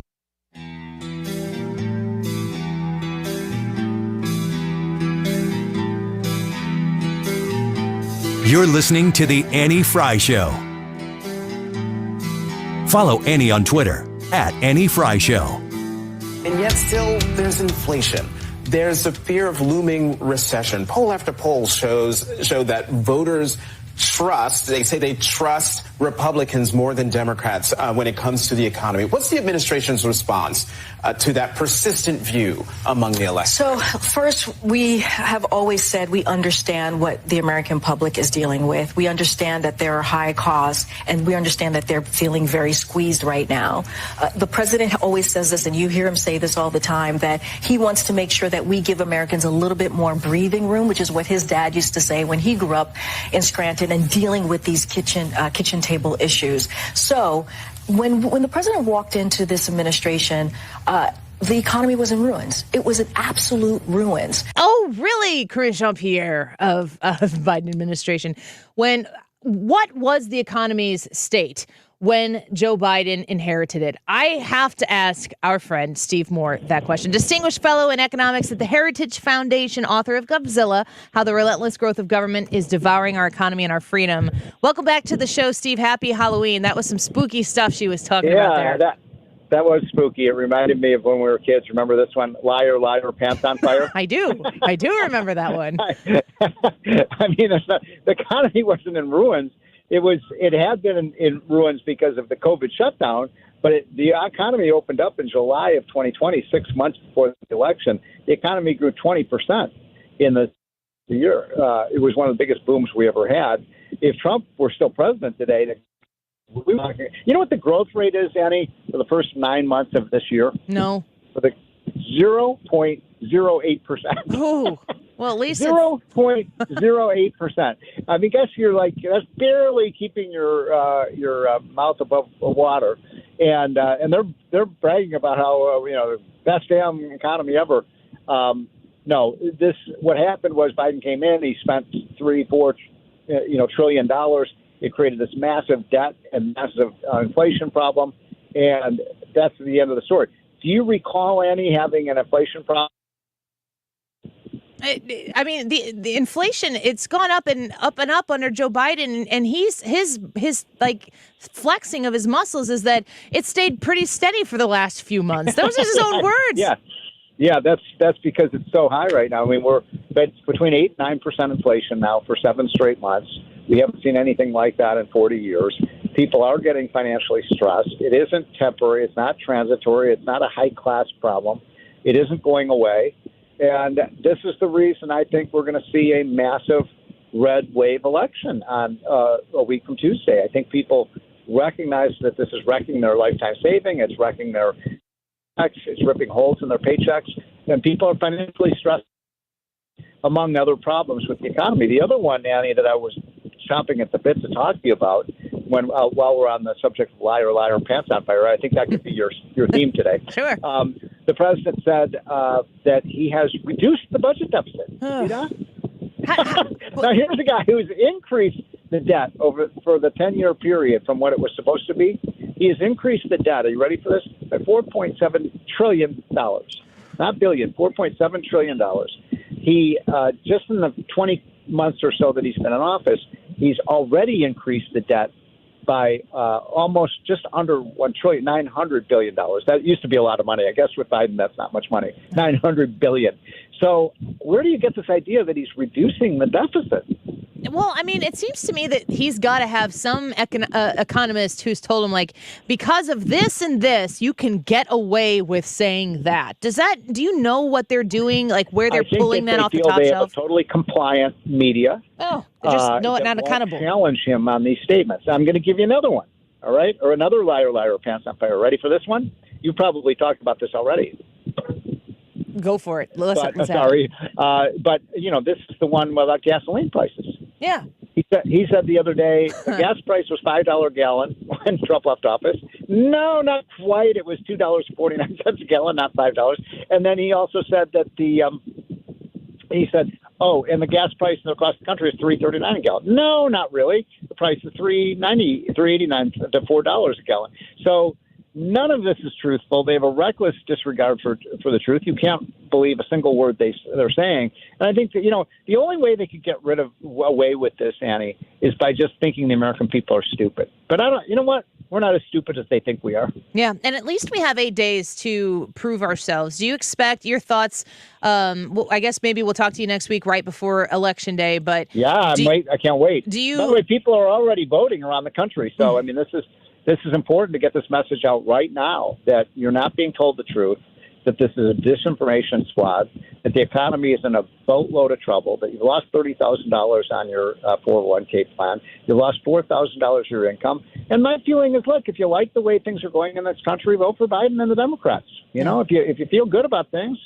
But, this idea that it's not their fault or that the problems are going away, they're not going away. The only way these problems are going to go away is to vote for change. And I think that's coming. And by the way, I actually think, I know you're going to say I'm crazy. I think Darren Bailey can win that race in Illinois. I really do, because people are fed up.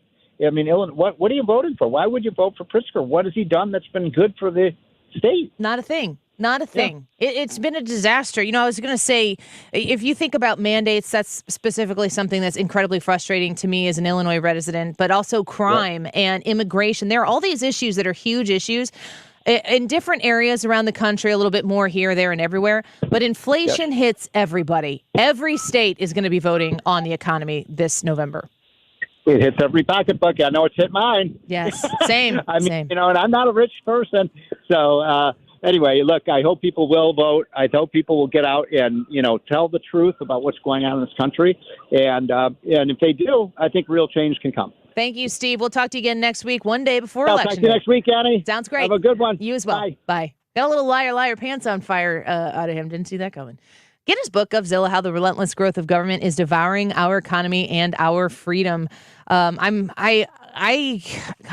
if you measure the issues that are facing Americans on Election Day coming up in 8 days, a week from Tuesday, Missouri and Illinois, both of you can go vote now. So don't put it off to Election Day if you feel like there might be a conflict. I know that among a lot of people, especially red side of the aisle, right-leaning people might feel like Election Day should be one day.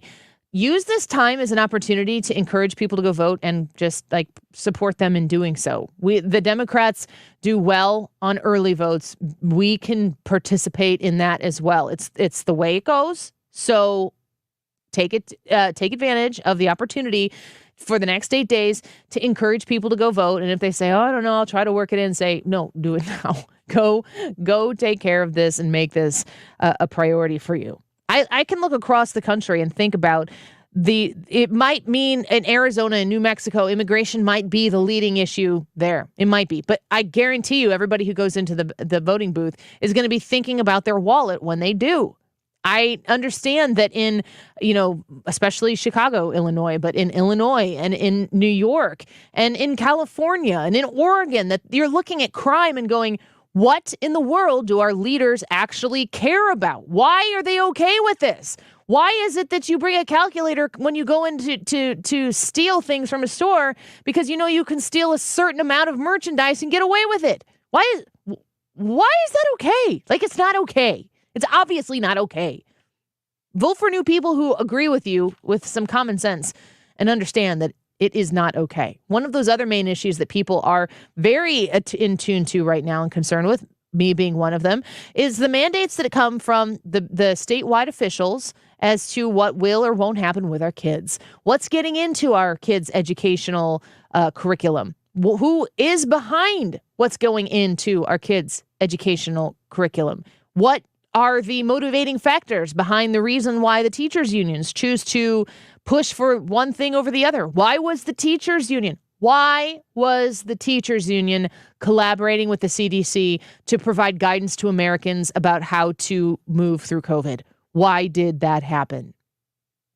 Imagine a scenario where we have a crime wave across the country. I'll stop and let you soak that in for a minute. All right, here we are. There's a crime wave across the country.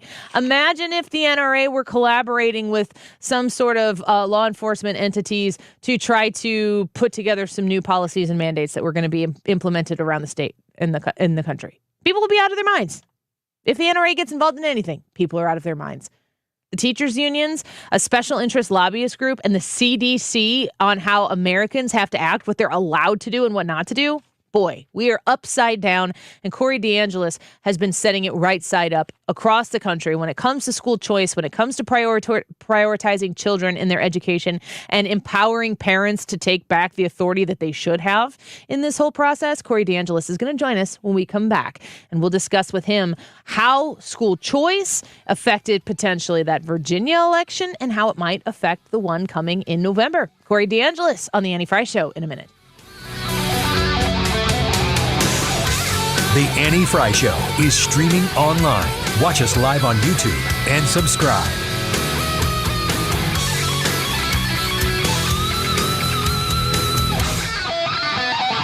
I'm Howard Mackler of GetRefunds.com.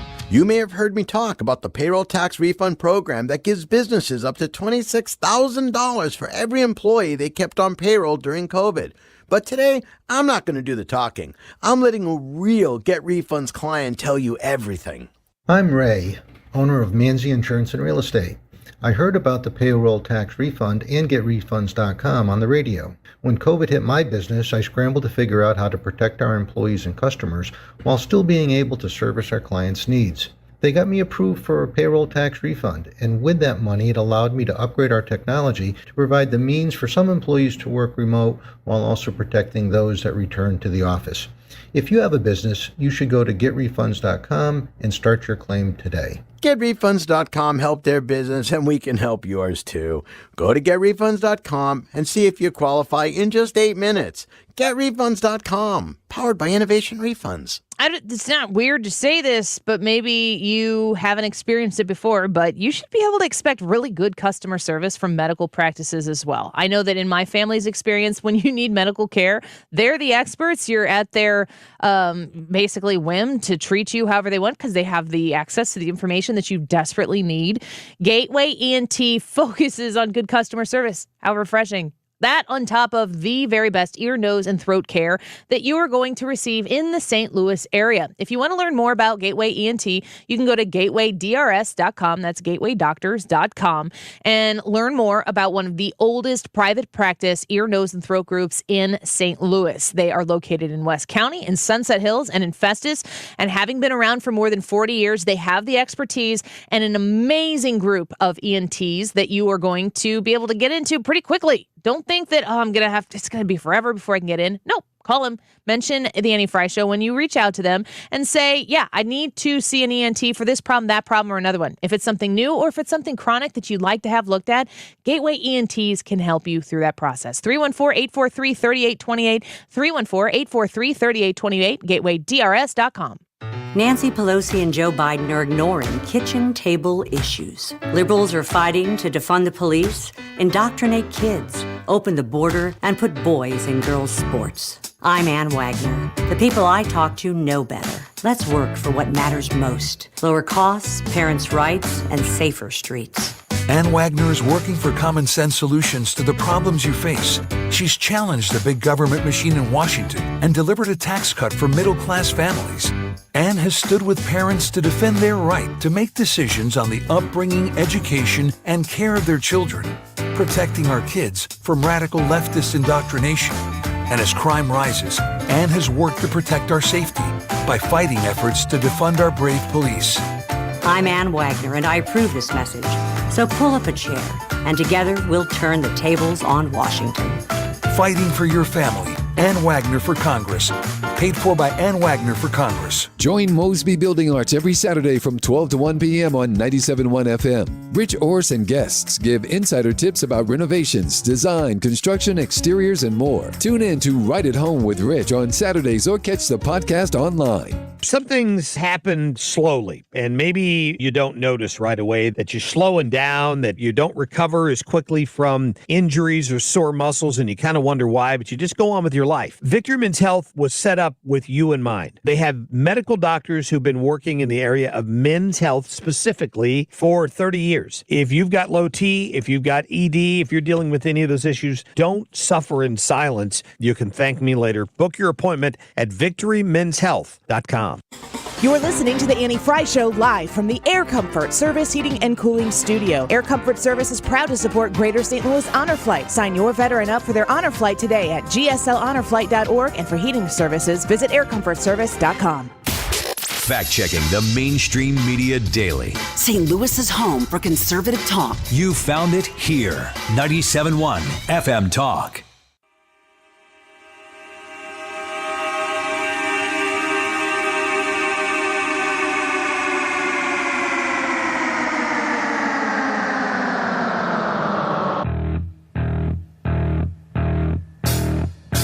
You're listening to The Annie Frey Show on St. Louis's home for conservative talk. Yeah, and this is becoming common, not just in those states, but Robert and I both keep getting these crosstabs back, and we consistently see where the African-American vote, about 20% or more, are going for Republican candidates. And when it comes to either Hispanic, Latino, or what we call other, I mean, sometimes it's 60-something% for the Republican. I mean, not always, but these are things that we've never seen before. I've never consistently seen Republican candidates getting 20% of the African-American vote this close to the election. I certainly have never seen Hispanic, Latinos, or other races trending Republican like I'm seeing in this particular year. So that's pollster Matt Towery talking about the trends of minority votes. You got to ask yourself, what's going on in the world right now that would pull this many people away from the party that they generally previously had voted for? You think one of those has to do with the way that parents are being told they have to educate and parent their children? I certainly do. Well, that's why we bring our friend Corey DeAngelis on the show, National Director of Research at the American Federation for Children and adjunct scholar at the Cato Institute. Corey, welcome back to the Annie Frey Show. We appreciate your time here today.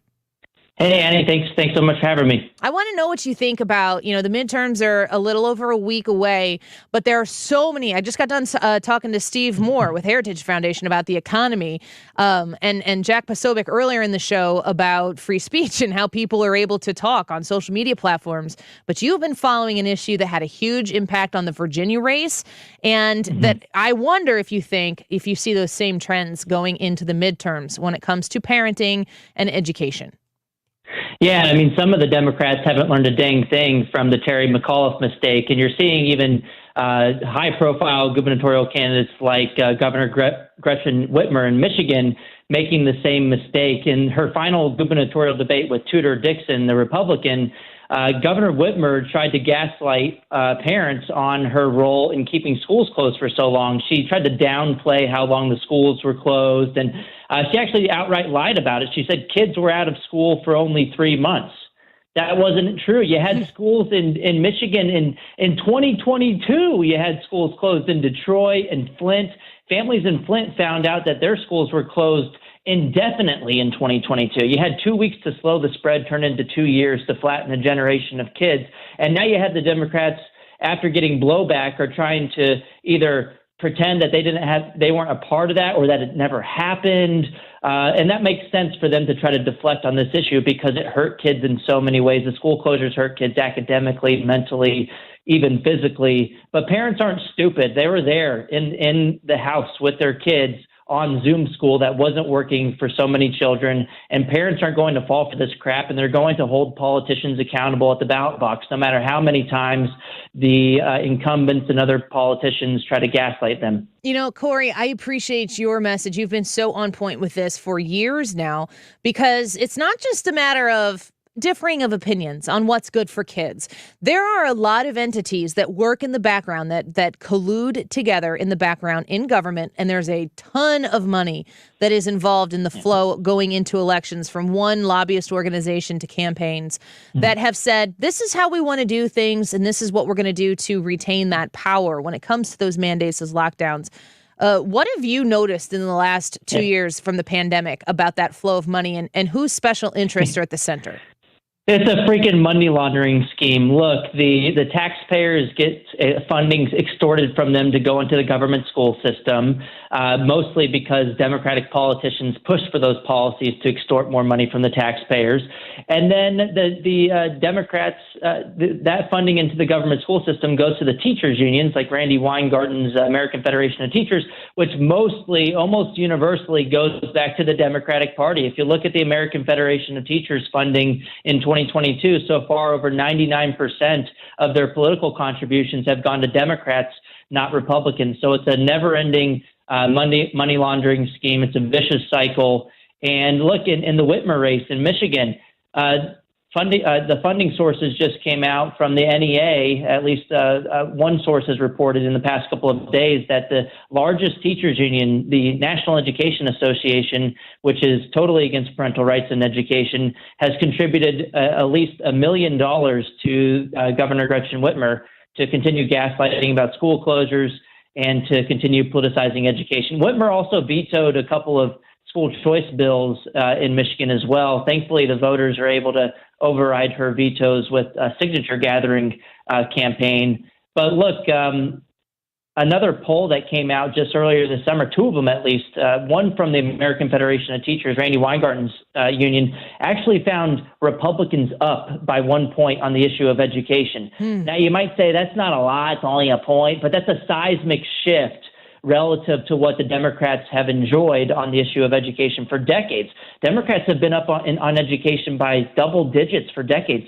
So now that we're seeing a shift in a large way towards the Republicans, should tell a lot of Democrats that they're doing something wrong. Maybe they'll have to, at least after this election, if they get enough blowback and parents hold them accountable, they'll have to choose between the kids union, the parents, and the teachers union instead of just siding with the NEA and the AFT. You know, Corey, as you followed this in these most recent years where it's been, a very public conversation, how important was it for parents really to get that peek behind the curtain that happened during COVID and then go, wait, we got to stand up and say something about it? Domestic terrorist label and all. We have to advocate for our kids because clearly the people in charge of the system aren't. I mean, I don't know that this would have moved as far as quickly as it would have had the parents not been the ones who said enough. Yeah, for far too long in education, the only special interest groups were essentially the employee unions. But now the kids have a union of their own. Parents, they've woken up. They're never going back to sleep. And a large part of that is the teachers union's own fault. They overplayed their hand. They lobbied the CDC to keep the schools closed as long as possible to secure multiple multi-billion-dollar ransom payments from the taxpayer by holding children's education hostage. The side benefit of all that pain that they caused was that families got to see what was going on in the classroom, which mobilized another whole group of parents who thought that their kids were in good public schools. Maybe there were schools that were A-rated by the state. Maybe the kids had good grades on their math and reading test scores. These same families started to see that they were sending their kid to these institutions that were brainwashing them to hate them and their values for 13 years of their lives. That's way more likely to mobilize families to get up and push for reform than low standardized test scores. Parents don't want their kids to be brainwashed, and they started to realize that they were sending their kids to Caesar, and they were surprised that they were coming home as Romans. Well, these surprised parents and these domestic terrorists that the so-called domestic terrorists that the NSBA tried to label parents as, sending the letter after colluding with the Biden administration to the Department of Justice. They don't just show up at the ballot box, these parents. They also show up at the school board meetings, and they push for change at the Capitol, pushing for school choice bills. So we've seen so much success on the school choice front. That's the silver lining of all these closures. And we'll see what happens on November 8th. But something tells me that the winds have shifted politically. And look at where the independents are going on the issues of education, on the issues of sexualized curriculum in public schools, especially at the elementary level. These are unpopular positions that the Democrats have supported for far too long. Independents are siding with Republicans, and that's why I think there's going to be a red wave on November 8th. Corey DeAngelis with us right now. He is the executive director at the Educational Freedom Institute. You can go to federationforchildren.org to learn more about that. Before I let you go, we have the opportunity to complain about a lot of things when things aren't going well, but you talked about school choice. Tell me the elevator speech here for school choice for people who are looking at the system right now for the first time saying, I don't think that this is what I want for my kids or my grandkids. What does school choice offer them? Yeah, it's basically the funding that's meant for educating your child. You can take it to whatever education provider works best for them. In the U.S., we spend about $16,000 per kid per year in the government schools. And if you like that public school, you can keep your public school. If you want to continue sending your child to the residentially assigned option, you can do that with the school choice plan. But if not, you can take that funding to pay for private school tuition and fees. You can use it for charter schools. You can use the funding for even home-based education options like the micro schools or homeschool curriculum. The funding follows the child as opposed to the institution. And Arizona just did this. They just implemented the gold standard of school choice policy. Every single family, regardless of income, regardless of background, regardless of zip code, will be able to take their kids' education dollars to the public, private, charter, or homeschool of their choice. That's how it always should have been. Arizona is the first state to go all in. I hope this leads to more states following as well. Florida's already doing really well, for example. Missouri just implemented a program this year, but it's also very limited. Everybody should go all in. There's no reason that there should be any eligibility requirements.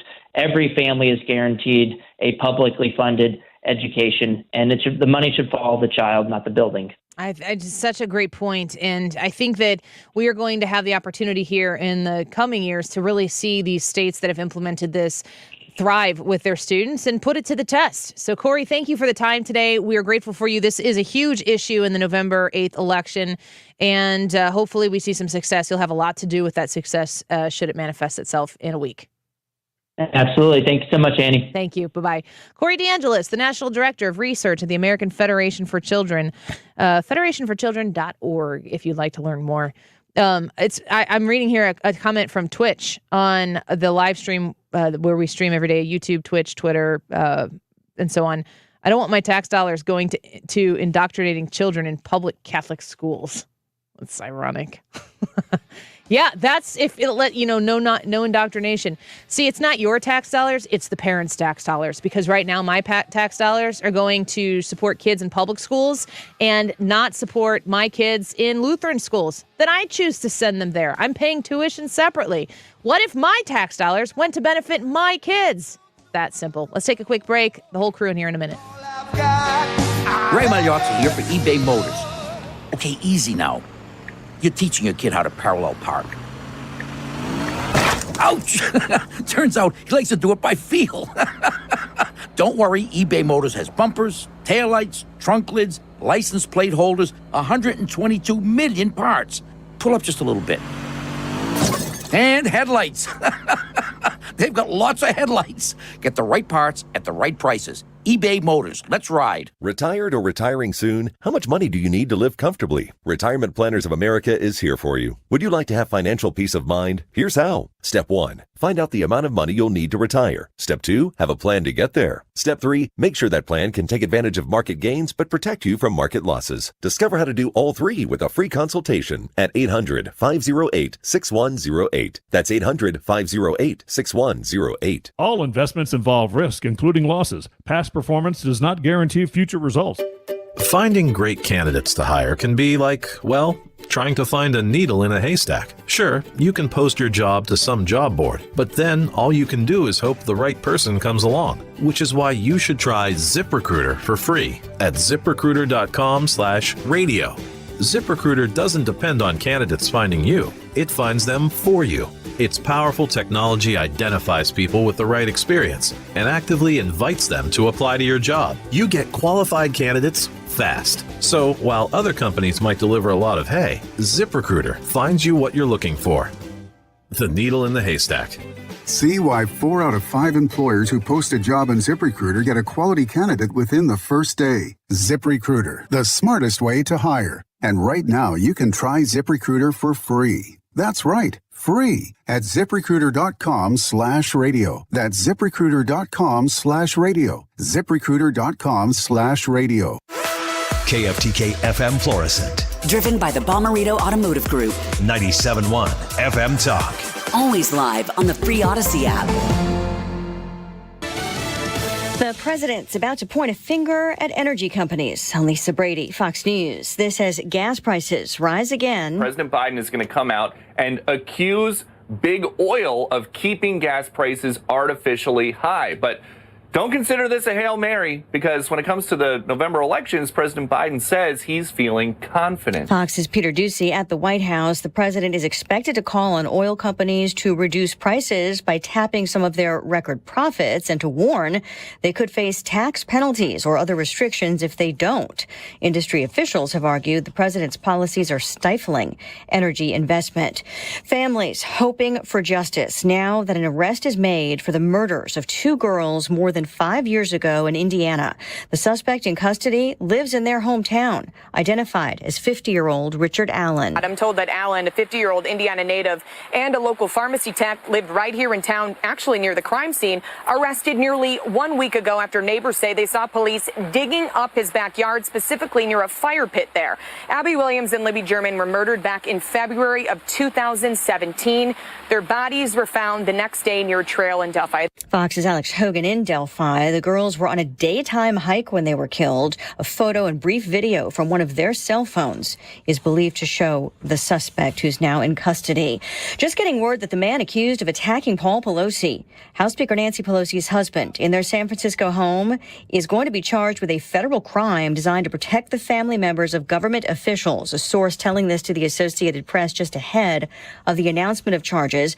Meantime, AP also reporting on court papers that say the suspect in the attack told police he wanted to hold the House Speaker hostage and, quote, break her kneecaps. America is listening to Fox News.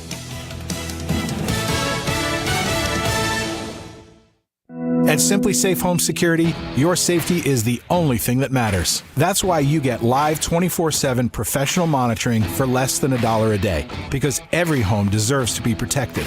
Right now, get 40% off the whole home security system named the best of 2022 by U.S. News & World Report. Visit simplysafe.com/holiday to save big today. Advanced Home Security, 24/7 professional monitoring for less than $1 a day. There's no safe like Simply Safe. When cold symptoms keep you up, try Vicks NyQuil Severe for max strength nighttime relief.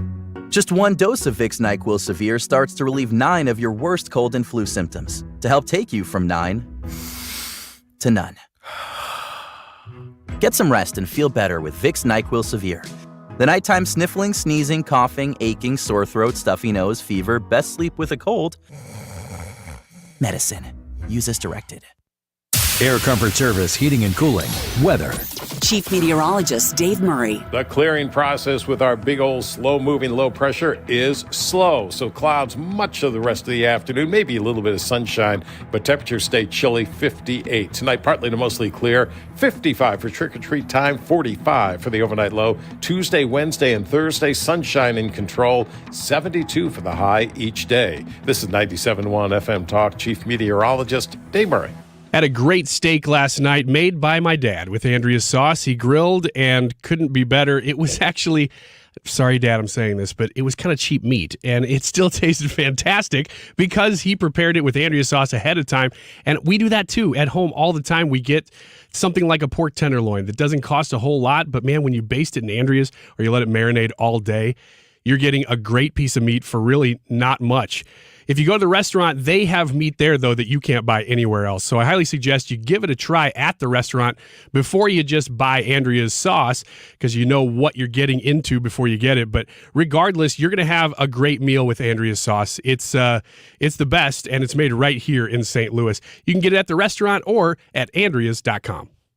This November 8th, be sure to finish your ballot and vote for your judges. Missouri's judicial system gives voters the final say in retaining their judges. So know your judges before you vote. Visit yourmissouriJudges.org and learn about the nonpartisan judges up for retention this year. That's yourmissouriJudges.org. It's up to you to help make sure we have skilled, fair, and impartial judges. Know your judges and finish the ballot proudly. Visit yourmissouriJudges.org. Paid for by the Missouri Bar, Misha Epps, Executive Director. Hi, this is Thomas Helbig with the Retirement Advisory Group. Hi, I'm Bob Kershaw, Tom's nephew.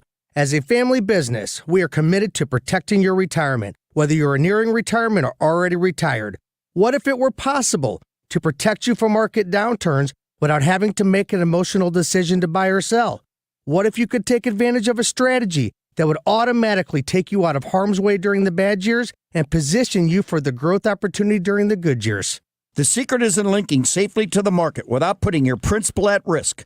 By linking to the market instead of owning the market, you can participate safely on autopilot and lock in your gains without creating a taxable event. Go online at retirementkey.com for a no-obligation retirement review. Learn the strategies that have helped our clients retire with confidence for the past 36 years. And just for coming in, you'll get a copy of our latest edition book, Your Key to a Worry-Free Retirement. So go online at retirementkey.com.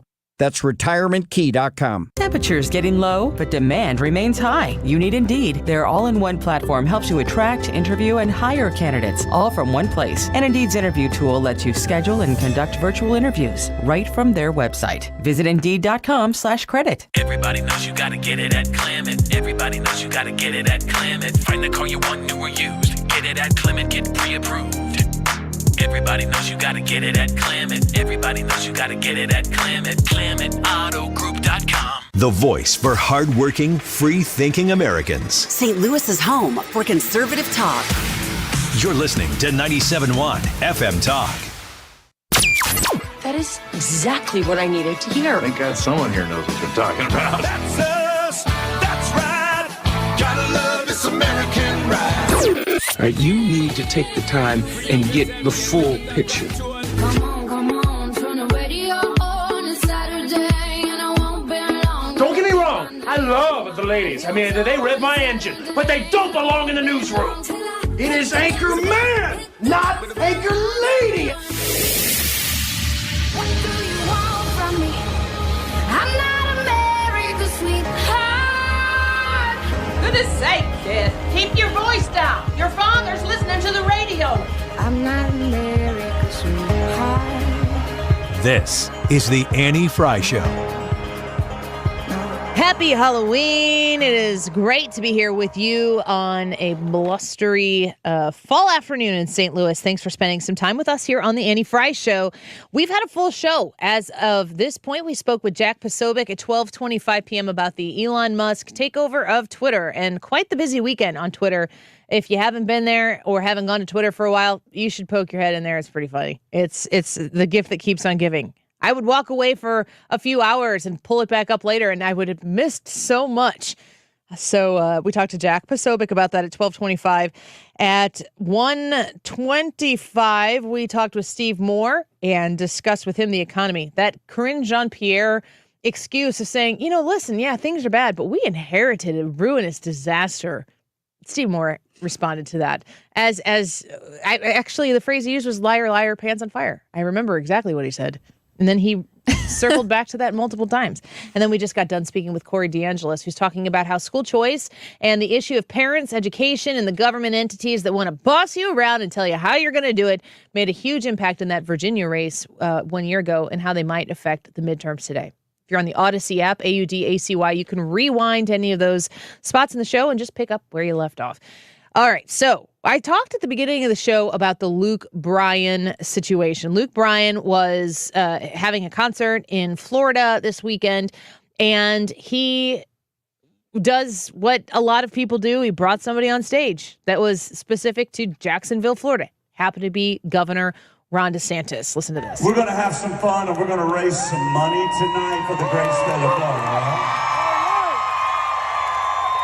Ladies and gentlemen, welcome to the stage, Governor Ron DeSantis.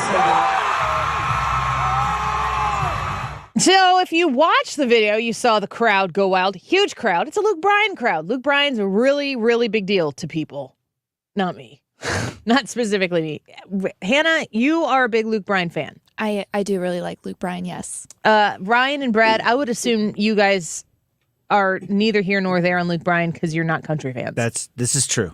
And it's not that I hate country. I'm just country. You're just not into and you don't like country. I would say generally I actively dislike Luke Bryan. Okay, so there you go. So we run every the time it that. rains, I want to put in "Rain is a good thing," but you can. That one's allowed. Oh, okay. It's the only one, as far as I know. Okay, unless there's a Luke Bryan song out there that I don't know that I like, which I doubt it.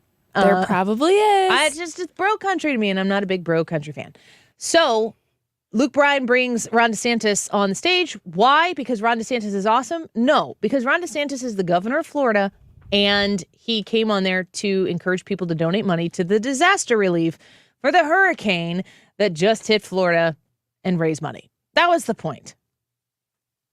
After that happened, it went on social media that it had taken place, and Twitter decided to let Luke Bryan know how they really felt. And a lot of people on Twitter are like, I'll never listen to your music again. And I'm like, you never listened to it in the first place. Probably. So Luke Bryan put out a statement on Twitter that basically said, listen, I did what I did because I was asked to, or I had a way to raise money for people, and I thought I would take the opportunity. Here's the quote. I typically don't respond to stuff when I'm getting run down on social platforms, but here's the deal. I understand Governor DeSantis is a very polarizing figure, but I grew up in a country where if a governor asks you if they can come and raise awareness to help victims of a natural disaster, you help. I've generally stayed out of politics throughout my career. I knew people would chatter about this, but for me, the more important piece was if I'm going to come back there a few weeks after a large portion of people have been affected by a natural disaster in a state where people have been good to me, this felt right. Raise awareness, have a little fun between the Georgia and Florida college fans before the game, and do what I love on stage. This is all I'm saying about this. I'll be outdoors with my boys. Enjoy your Sunday. Love y'all. # Go Dogs. Text disaster to 20222 to support. Brad, what are your thoughts? Well, when he said I'll be outdoors with my boys, I don't know if you've heard this phrase on the internet, but it's kind of an insult to slap fight thing. Go touch grass. Go touch grass. Oh, no. I thought you were gonna say, girl, bye. Well, that's kind of one of them. But go touch grass is something that people say to people who are like, you are spending way too much time on the internet right now. Yeah. Go touch grass. Oh. And that's kind of what Luke Bryan is saying. He's like, all right, I'm done talking about this.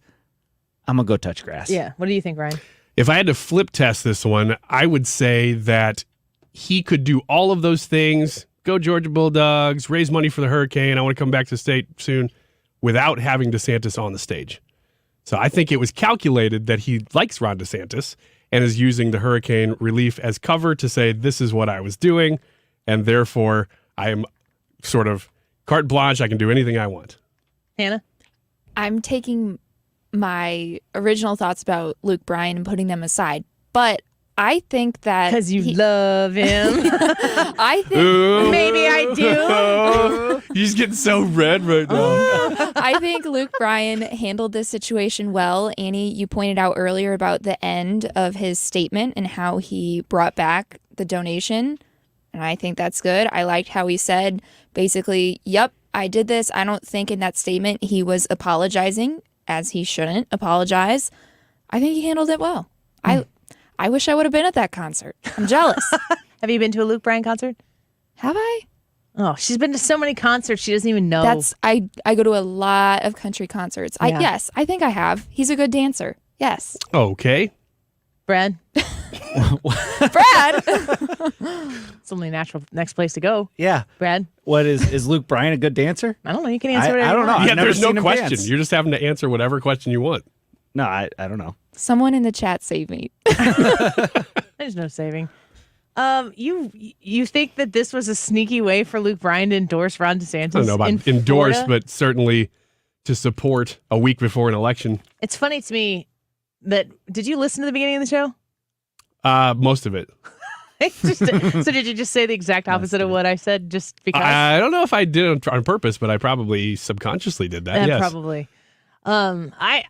I don't think that Luke Bryan, I don't think that Ron DeSantis needs Luke Bryan's endorsement. No, I don't either. To win in Florida. Mm-mm. No. I don't either. And I don't think Luke Bryan needs Ron DeSantis to sell records. No. So, like, I honestly, Ryan, I'm gonna poke a big hole in your theory here. Oh no! All right. So this was before the Florida-Georgia football game. Mm-hmm. Luke Bryan, go Dogs. He's he's a Georgia guy. Mm-hmm.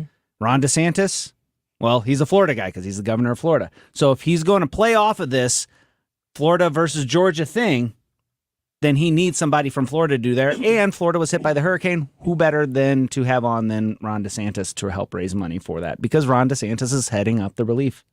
My point at the beginning of the show, and I pretty much did the entire open of the show at noon on this, is that I am so freaking sick and tired of every single thing that anybody ever has done, where everybody is constantly looking at what's the red or the blue of it.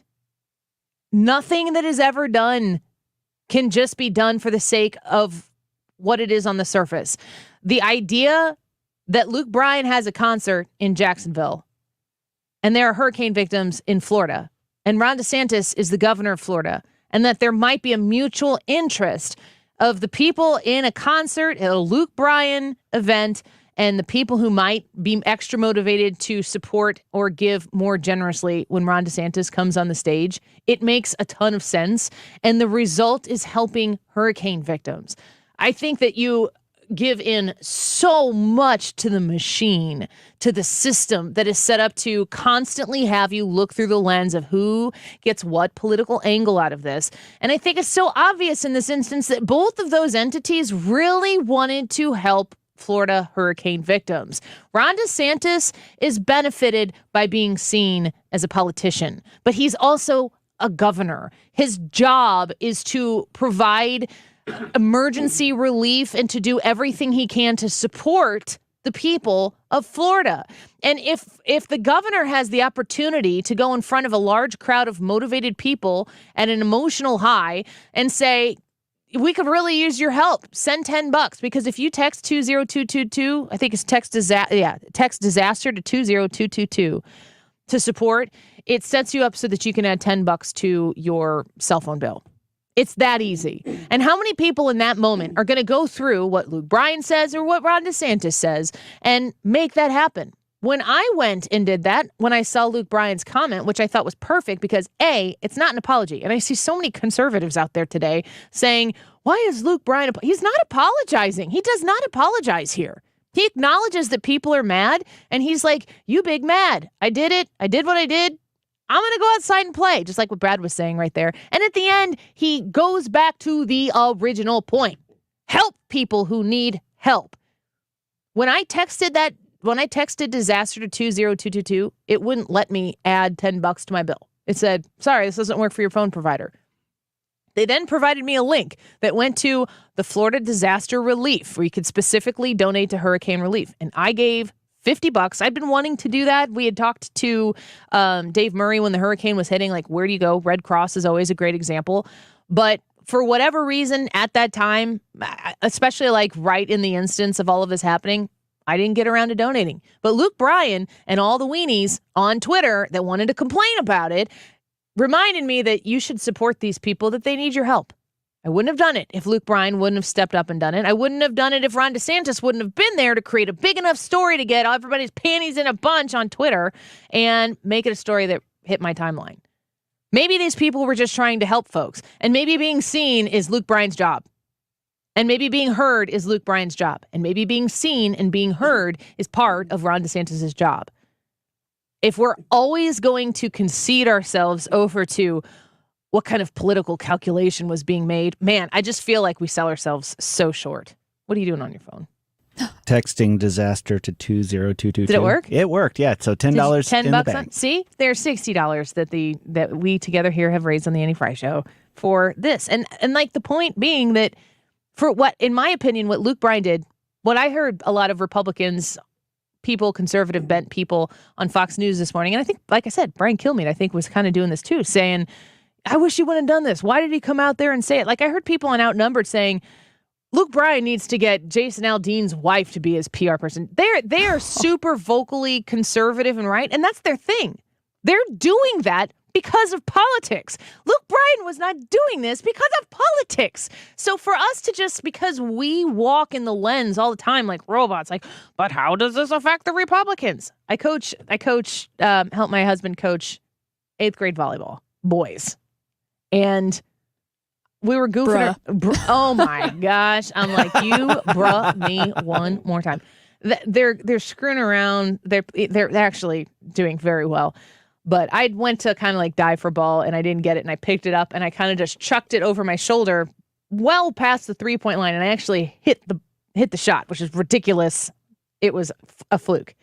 And they were all going, oh my gosh. And then they're all going, how does this affect LeBron's legacy? And, I mean, like, they said it 100 times. And I feel like that is a 14-year-old's mentality to say, like, this thing that happened in volleyball practice in a Lutheran school gym where I hit this ridiculous shot. How does this That is the sports talk hole that I escaped from in 2009. And I don't want to be in a new hole in this industry. How does this affect the Republicans' legacy? Like, the 14-year-olds know it's a joke. That's the best part about youth ministry. Yeah, it made me laugh. And rebuttal, I am a 14-year-old boy at heart. And I love robots. And we said you're 8. Yeah, we said 8. So that's fine too. I don't care. Actually, if I were 14, I would care. I'd be like, no, I'm not 8. I'm 14. 14 and a half. But I will say that I want the days that you're talking about. I like the fact that Elton John apparently played at a Rush Limbaugh event 20 years ago. Those days, I miss those days when we could do that. I just think that he had to know going into this that he was going to get blowback. And if he hated Ron DeSantis, I don't think he would have done it. But that doesn't mean it's a political endorsement. It just means that I don't think. Your initial point was that he did this because he was secretly endorsing Ron DeSantis. No. I didn't say that. I said that he was supporting him. I didn't say he was endorsing him. That's a different word. You said that you may not have used the word endorsing, but you said that you thought it would help him. Yes, and I still do. And that the reason he did it was so he could help him in the election. That's what you said. I don't know. I would love to hear that back. And if I said that on the Odyssey app, which that's you can not download, exactly AUDACY, you can rewind to the beginning of the segment. I mean, sometimes I just say things because I'm like, I'm going to say the opposite of what you're saying. So if I said that, then so be it. But I don't know that he would have done this if he hated Ron DeSantis. That's my point, is that if he doesn't like the guy, Ron DeSantis isn't on stage with him. I don't disagree with it. I don't know that that's part of the. But that doesn't prove that he likes him either. Politically, and the only way he knows him is as a politician. I think, but it doesn't. But it doesn't matter whether he likes him or hates him. Like he obviously wouldn't do it if he hates him. Right. But so what? Politically, so their politics are involved. No, I don't think that the politics have to be involved. I just disagree. I think that they do. I think that he has to know that ahead of time. Well, that's what I think is what is wrong, is that the number one thing, the number one priority you're saying that exists here on Luke Bryan's decision is the politics. That Luke Bryan and Ron DeSantis aren't capable of caring more for hurricane victims. That if Luke Bryan thought, you know what, I don't know what Luke Bryan's politics are, for the record. But if Luke Bryan, I'm making this up. If Luke Bryan thought, I really hate how Governor Ron DeSantis handled that Don't Say Gay bill. I thought that was terrible. If he thought that, and maybe wasn't going to vote for Ron DeSantis should he have the opportunity to vote for Ron DeSantis, it's still possible that he knows that in Florida he could raise money for hurricane victims by having Ron DeSantis, who asked to do this. It wasn't Luke Bryan's idea. Ron DeSantis, it says in Luke Bryan's statement that Luke Bryan was asked by the governor to do this to help people in Florida, and he said, yeah, I'll do it. I do think that's possible. I don't think it's probable in that environment that this would happen. I don't think that Luke Bryan would take that on. Man, I completely disagree. Let's take a quick break, and we'll talk more about this on the other side. We'll get your comments as well on the YouTube live chat poll. Is it possible to understand above politics that you might have a mutual goal in mind, that you could set politics aside, regardless of what Luke Bryan's politics are? We certainly know what Ron DeSantis's are. Is it possible that Luke Bryan maybe wasn't in lockstep with Ron DeSantis on this and still decided, yeah, this would be good for the people of Florida? Or does that not happen? We'll talk about it more when we come back on The Annie Frey Show. You're listening to The Annie Frey Show on St. Louis's home for conservative talk. Interact with Annie on Facebook. The Annie Frey Show. Strange what desire make foolish people do. St. Louis's home for conservative talk. 97.1 is your place for full Decision 2022 coverage. Decision 2022. Sponsored by Air Comfort Service and TR Hughes Homes on 97.1 FM Talk. So the Diamond Shop, online at thediamondshop.net, I want you to make sure that they are part of your Christmas shopping guests that you get to meet, people who you go and learn about what they can provide you for somebody who you are shopping for that's very special. They also have 6 months, same as cash. So if you're thinking about making a purchase that might be on the pricier side, maybe it's even for Valentine's Day on the other side of the holiday season, you can check out the people at the Diamond Shop who are experts. And they also understand and respect that you may not be. Not in the way that they can take advantage of a situation. They would never do that. I am a customer myself. I am somebody who's walked in to buy a special piece for my husband, a tie restraint. I went in to buy a tie tack, and they talked to me about a tie chain that helps protect those silk ties that you might be wearing. They walked me through this process, and they worked within my budget the entire time. They provide solutions and beautiful, beautiful pieces that will make you very proud to own them yourselves, to provide them as a gift to others. If you become a VIP on their website at thediamondshop.net, you will have the opportunity to get special discounts and merchandise available to just you. They're in Clayton, and they've been there since 1910. You can reach out to them online at thediamondshop.net. From abortion to inflation, the issues in our local elections have far-reaching implications. We're breaking these issues down on The Home Stretch, Odyssey's new original podcast. I'm Doug Sovereign. Each week I'll talk to a range of experts to give you a no-fuss 15-minute download of the most pressing issues on this year's ballots. Listen to The Home Stretch on the Odyssey app or wherever you get your podcasts. The federal government is hiring 87,000 new IRS enforcement agents. Make no mistake, with spending out of control, they're looking to collect revenue. The first target will be you. If you have not paid your taxes or filed them in years, let me help you get that target off your back. Hi, this is Lance Drury with the Lance Drury Law Firm here in St. Louis. So if you have unfiled returns, wage levies, bank levies, or tax liens, now's the time to call the Lance Drury Law Firm before the IRS calls you. Your consultation is free, so don't put it off. The Lance Drury Law Firm focuses solely on tax resolution law. It's all we do. And if you have IRS problems, you have legal problems. Let us use our tax law resolution experience to guide you and work on your custom resolution plan. Call now. It's free and confidential. Call me, Lance Drury, at 314-260-6120 or go to LanceDruryLaw.com. The choice of a lawyer is an important decision and should not be based solely upon advertisements. Procrastination. We've all been there.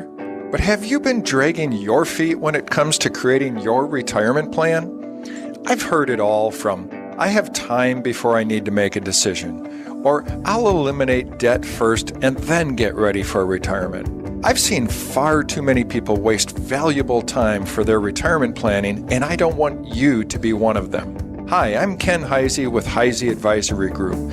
I'm on a mission to help people recognize the potential destructive impact procrastination can have on their retirement plan. Don't procrastinate. Call us today at 314-328-6000 to ensure you get on the right path toward your retirement dream. 314-328-6000. Again, that's 314-328-6000.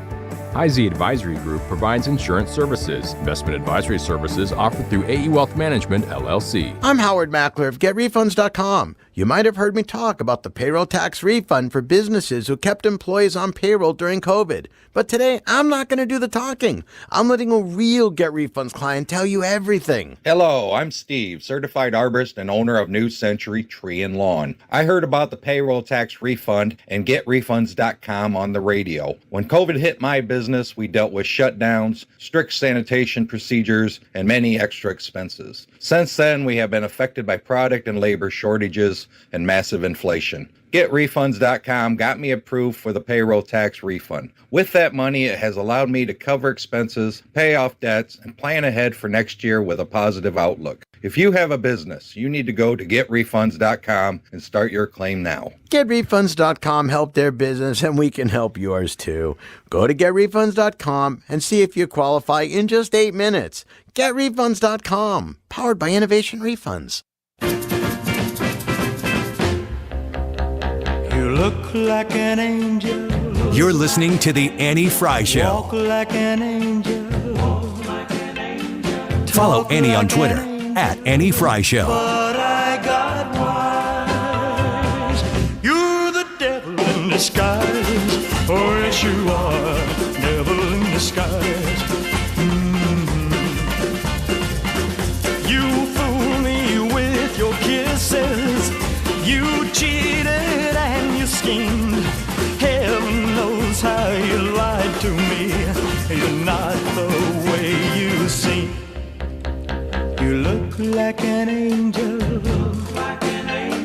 Walk like an angel. Are you guys, do you need to keep listening to the song?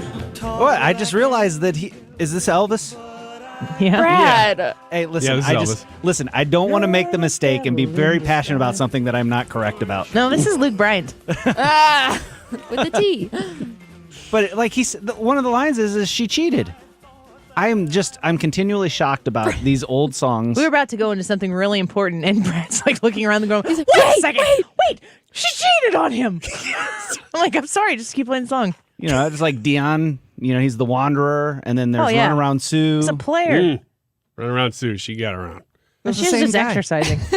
Maybe. I mean, maybe. Well, Well, that's what Just Get Physical was about with Olivia Newton-John. It was just about working out. Yeah. All right. What? Let's talk about what Luke Bryan sings about, Hannah. Brain is a good thing. What does he sing? What are generally his themes? Does he do the country themes of, He does. lost my woman, just got my dog on the train or whatever? Truck. That is Truck. Johnny Cash. It's bro country, dude. What is the theme of bro country? Like relationships. Okay. Relationships. So it's like a Hallmark movie. Yeah, like all those other music genres that don't talk at all about relationships. It's just country. Yeah. Loving your hometown, loving the country. Mud on the tires. Yeah.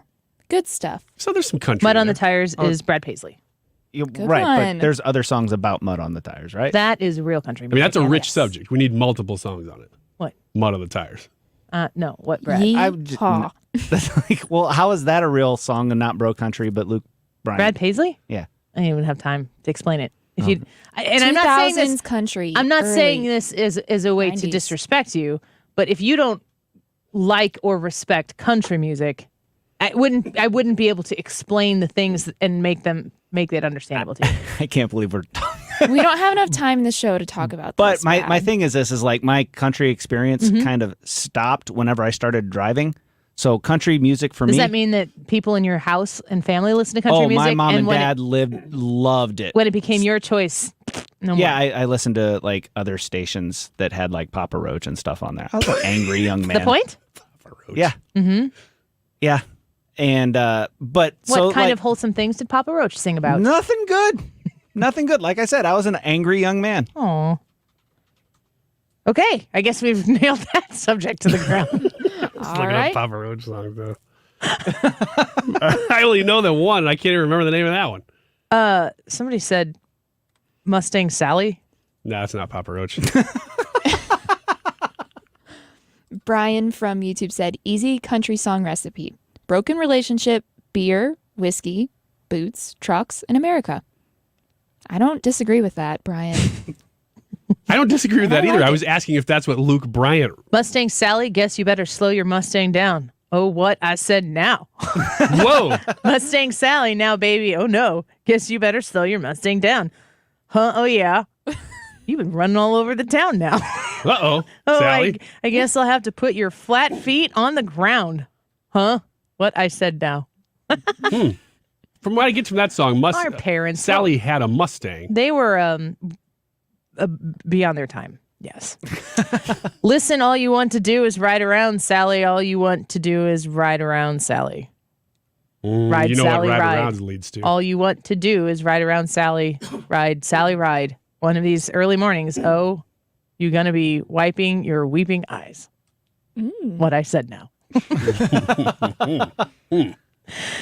Oh man, that's one of my favorite things to do. I've talked about this before, but I'll listen to the 40s station on Sirius, and those songs are filthy.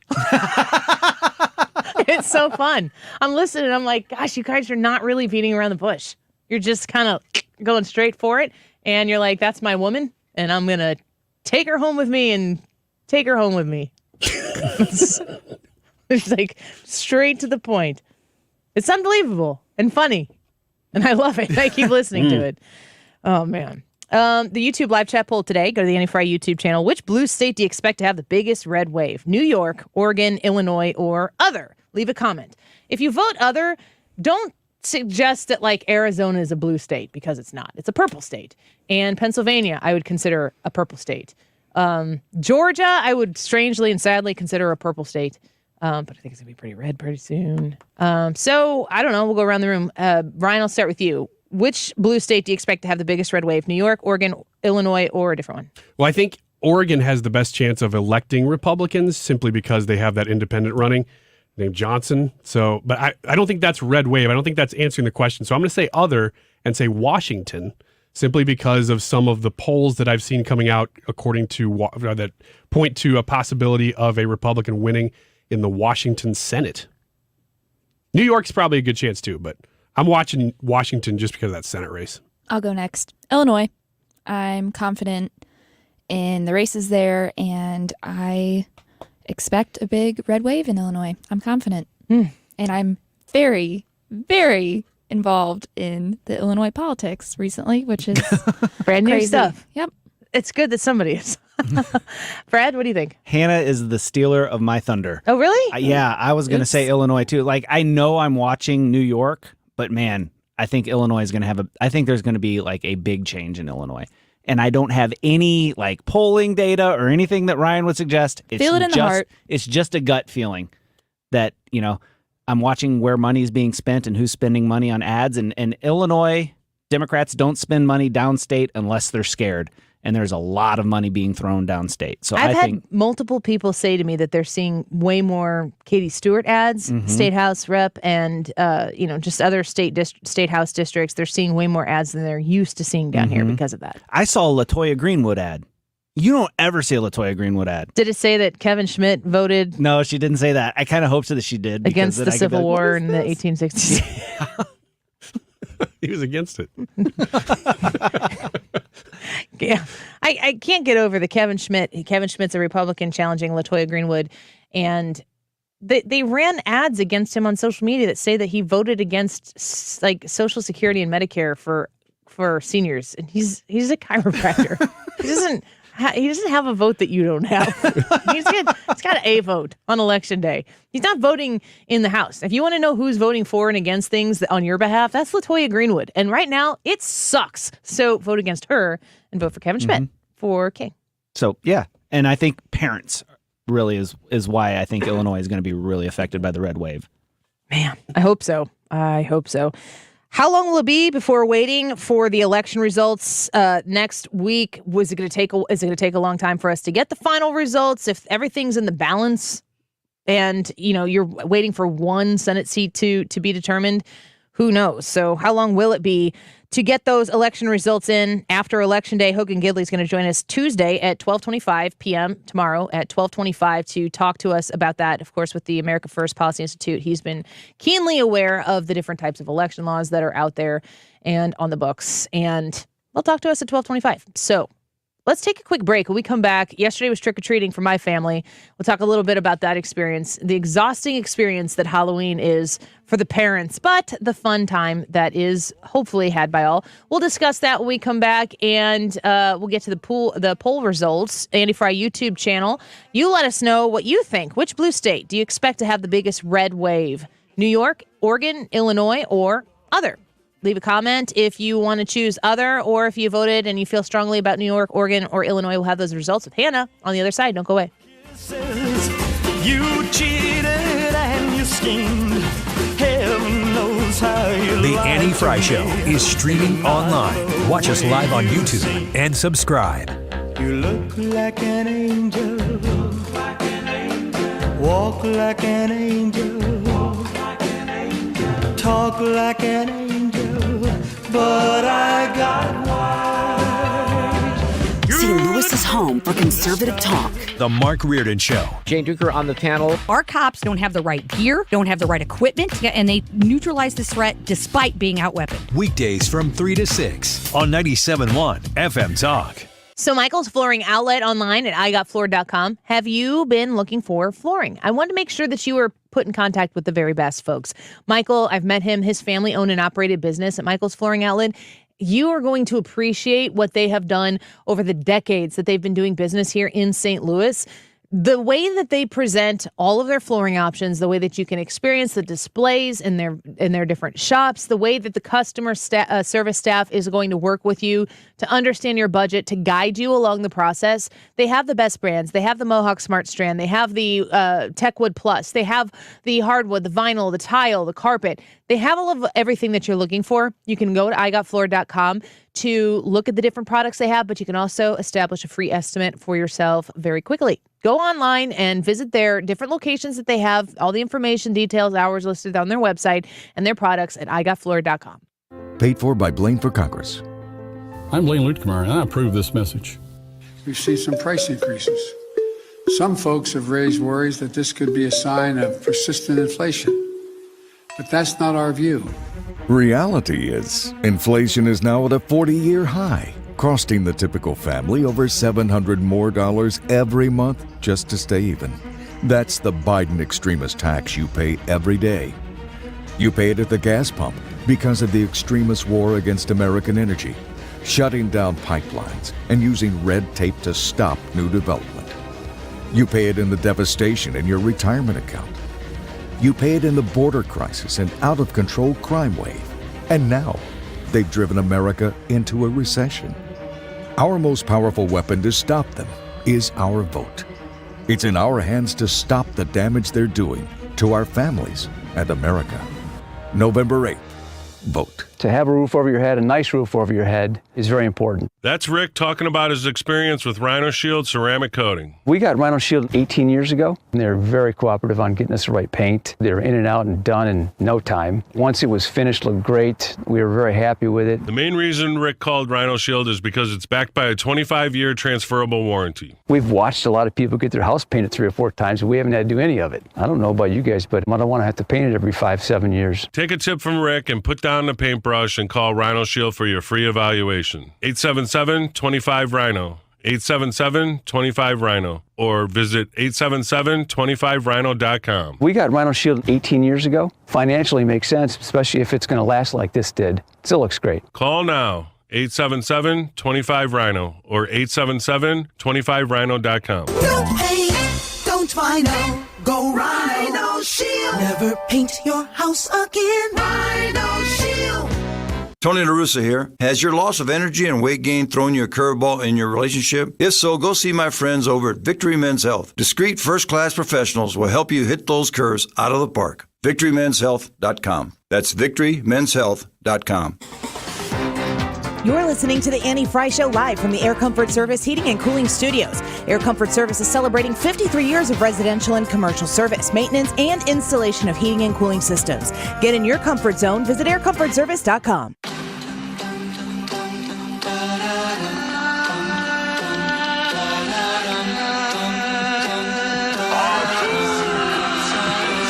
This is the Annie Frey Show.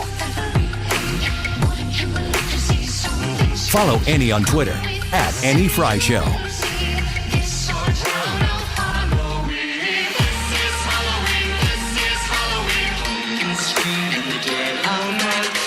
Welcome back to the Annie Frey Show. Happy Halloween. Anybody in here a Nightmare Before Christmas fan? Nope. Never seen it. Neither have I. I'm indifferent toward it. Have you seen it? Yeah, it's okay. It made me mad. Why? It's too weird for me. I don't think I like the claymation. Is it artistic? Do I respect what it is? Mostly. No. No. That's a no. Just because I don't like it doesn't mean that I inherently mean it's bad. But it is not for me. I did not like it. People want to fight over whether it's a Halloween or a Christmas movie. I'm like, why are you watching it? It's not. I don't like it at all. Favorite Halloween movies? I did watch Hocus Pocus 2. I'm still mulling over whether or not I would recommend people watch it. So stand by for that. I'll have something put together for you by next Halloween. We watched the Muppet one last night. Did you? Yes. It's so funny. It's okay. Yeah, it's good. If you have Disney Plus and you're looking for something Halloween-y to watch tonight, you can watch the Muppet version of the Haunted Mansion, and I think it's very, very Muppety and fun. We went trick-or-treating last night, and I got to tell you, holidays, as a parent, holidays are exhausting. Like, my favorite holidays are Labor Day and like the winter holidays, where if you've got Martin Luther King Day and President's Day, and Memorial Day is good too, but ones where you're like acknowledging something, but you're not really like obligated to do things. You're acknowledging stuff by staying home. Yeah, and napping. But I mean, Halloween, Christmas, Thanksgiving, Easter, great holidays. Love them. It is so tiring to go to do all the things, to see all the people. And like, I didn't even get a family picture yesterday with my kids because I was just going bonkers. I took pictures of my kids. I took pictures of my kids with other people, but there's no picture. And it's just like, afterwards, I'm not unhappy about it, but it's just so tiring. One of these days it'll be over, and I will be sad when it's over, and I will think back on, and I know that. But my son dressed up as Anakin Skywalker, and he looks, I will say, subjectively speaking, he does resemble who's that actress? Is it Hayden Christensen? He does have a look of Hayden Christensen a little bit. Yeah. Do you see it? That'll do it. I mean, like, he looks more like that than I can show it the camera, I suppose. Ooh, right there, yeah. So he dressed up as Anakin Skywalker. Cute. Yeah, he was really cute. He's getting to the point where he's not like little kid cute. He's like young man cute. And, he's handsome. And then my 3 daughters all together dressed up like the Incredibles. So my oldest daughter was Mrs. Incredible. My middle daughter was Violet. I'm showing Violet here on the screen right now if you're watching. She was Violet. Cute. And then Molly was Jack, but like the girl version. Oh, that's so amazing. Cute. That doesn't suck, does it? No. Isn't that cute? Oh, her hair is so long. Little piggies and bows. These costumes, we got them from Disney. They were like rubbery suits. They were great. And hers was just a onesie that we put. It was one of the best costumes ever because she looked super cute in it, but it was not complicated. There's nothing like getting the perfect, most beautiful princess dress, and they're like, "It's itchy. I hate this." That and you're was like, so me. "Well, then why did I buy it? Why is this here? I spent $45 on this thing, and you don't want to wear it." And I'm like, "I'd wear that thing if I could," because they do a great job. We didn't have any of that this year. You learn pretty early to not put anything on your kid's face because it's not going to last unless it's paint or something. But any mask or ears, especially the younger they get, it is going to last maybe 5 minutes at the most. That's what are it. your kids going as? Or what did they go as? If you went last night? My boy was Harry Potter. My girl, his twin sister, is a ladybug. And then my youngest was a stormtrooper. However, he was really mad that he had to carry a lightsaber because he wanted to carry guns. Oh. So he's not tonight going to go. Yes. He's not. Yeah, exactly. Because they don't carry lightsabers. Right. But I told him, we don't have Star Wars gun props. You got to carry a lightsaber. It goes with the theme. He's like, he just wanted to carry a gun. So he's going to go as a cowboy tonight. More fitting. Yeah. So you're going tonight? Yeah, we're going to do the most of our normal trick-or-treating tonight. Man. The Edwardsville Halloween Parade's tonight. Is Alton's tonight too? I think they do one on Halloween night as well. For everybody's trick-or-treating, hope you're safe, and I hope you have an enjoyable night. The weather last night, we were like looking at it because it rained so much, and then we looked at the calendar or at the hourly breakdown, and it was like from 6 to 8 p.m. It was supposed to have this window of trick-or-treatable weather.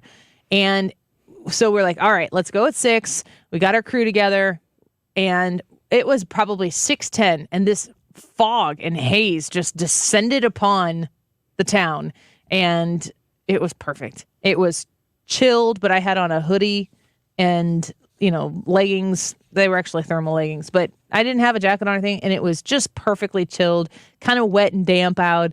This is great trick-or-treating weather, so hopefully that's the same for everybody tonight. You guys want to do the poll? Are you ready for the poll? Let's do it. Yep. All right. The poll is asking, which blue state do you expect to have the biggest red wave? New York, Oregon, Illinois, or another state, which you could comment.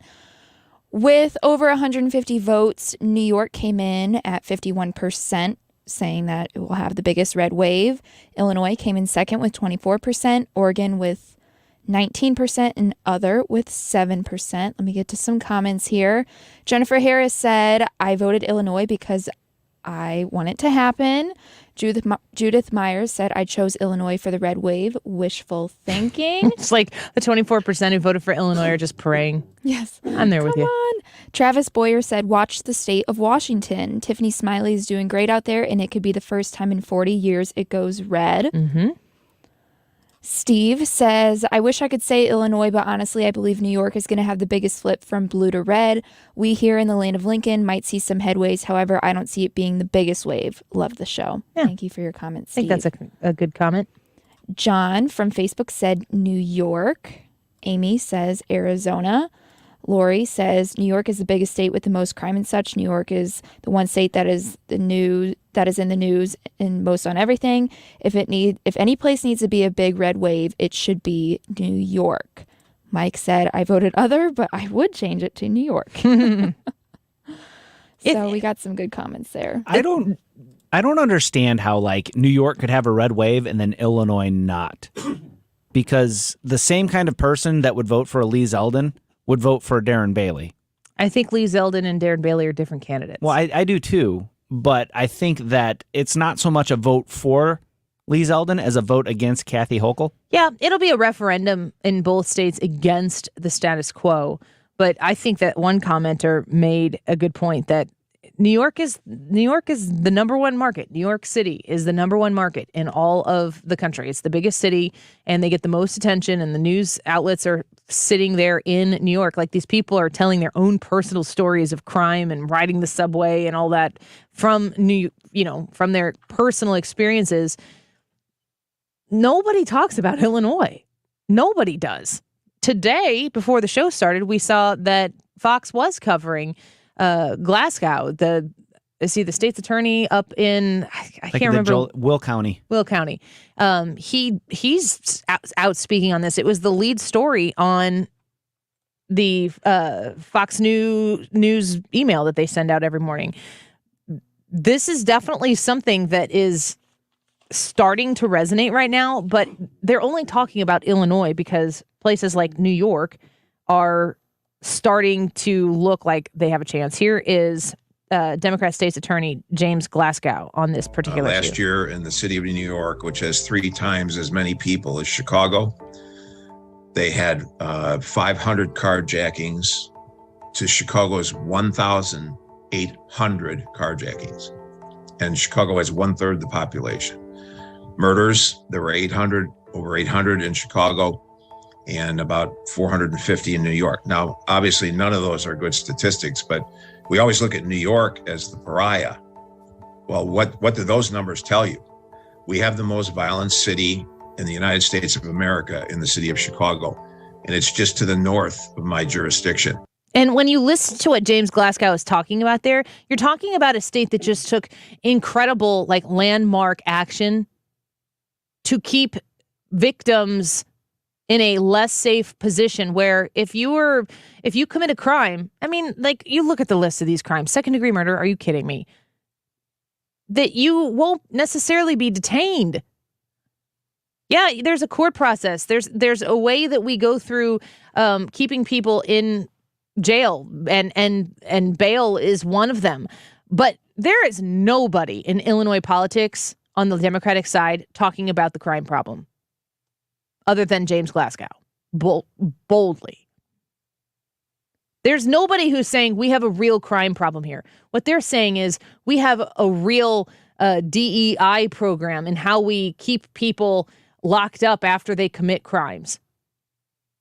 The supermajority of Democrats in the state of Illinois, J.B. Pritzker's favorite thing to do is to parade around with his woke Office Space 15 pieces of virtue signaling flair to voters and to donors so that he can get the social credit he needs when he tries to march his way over to Washington, D.C. Even the Democrats in Illinois are finally starting to wake up. What we're doing works. We're following the current law. They're not following the current law in Chicago.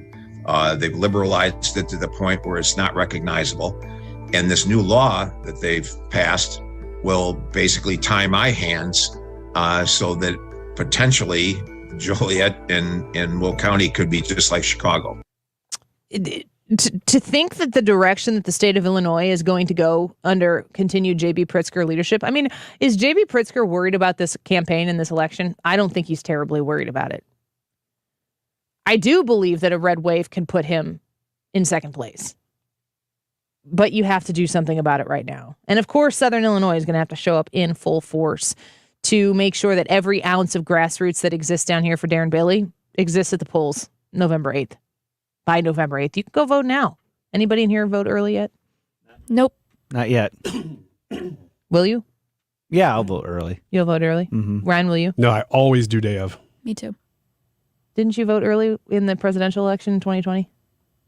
Oh, because I had to. Yeah, well, if Hey, now. given the option, I always do day of. The thing about Illinois that's weird, though, is that of all these polls I'm watching, Brad, you said, it's just your gut. You think it could really Yeah, happen. it's completely gut. it almost has to be your gut because there's so few polls in Illinois. Nobody's looking at it. So it really could happen off the radar because Trafalgar, these good polls, they're just not polling Illinois. So there could be something happening we don't even know. Well, the reason they're not polling Illinois is because there's nothing pulling them to poll Illinois. Like it's kind of maybe a catch-22. Like you have to have polls, I guess, that say that it's close in order to have polls that'll say it's going to be close. But the resources, there are going to be so many tight races on November 8th when those results start coming in. I feel like it's going to be a very good night for the Republicans, but you're going to be on the edge of your seat for a lot of different races, not for the ones that we thought would be close maybe 4 or 5 months ago, but other races that are now in contention. Will it include Illinois? Not sure. Will it include New York and Oregon and Washington and all of these other states? Maybe. We'll have it all for you right here on 97.1 FM Talk. St. Louis's home for conservative talk. We'll have all of the results on Election Day right here on this station and our social media. The Mark Reardon Show coming up next. So beat the drum with me. Opponents of this law don't want any change and are preying upon fear to lie and fearmonger in defense of the status quo. Fearmongers and liars. That's what J.B. Pritzker called the opponents of his purge law.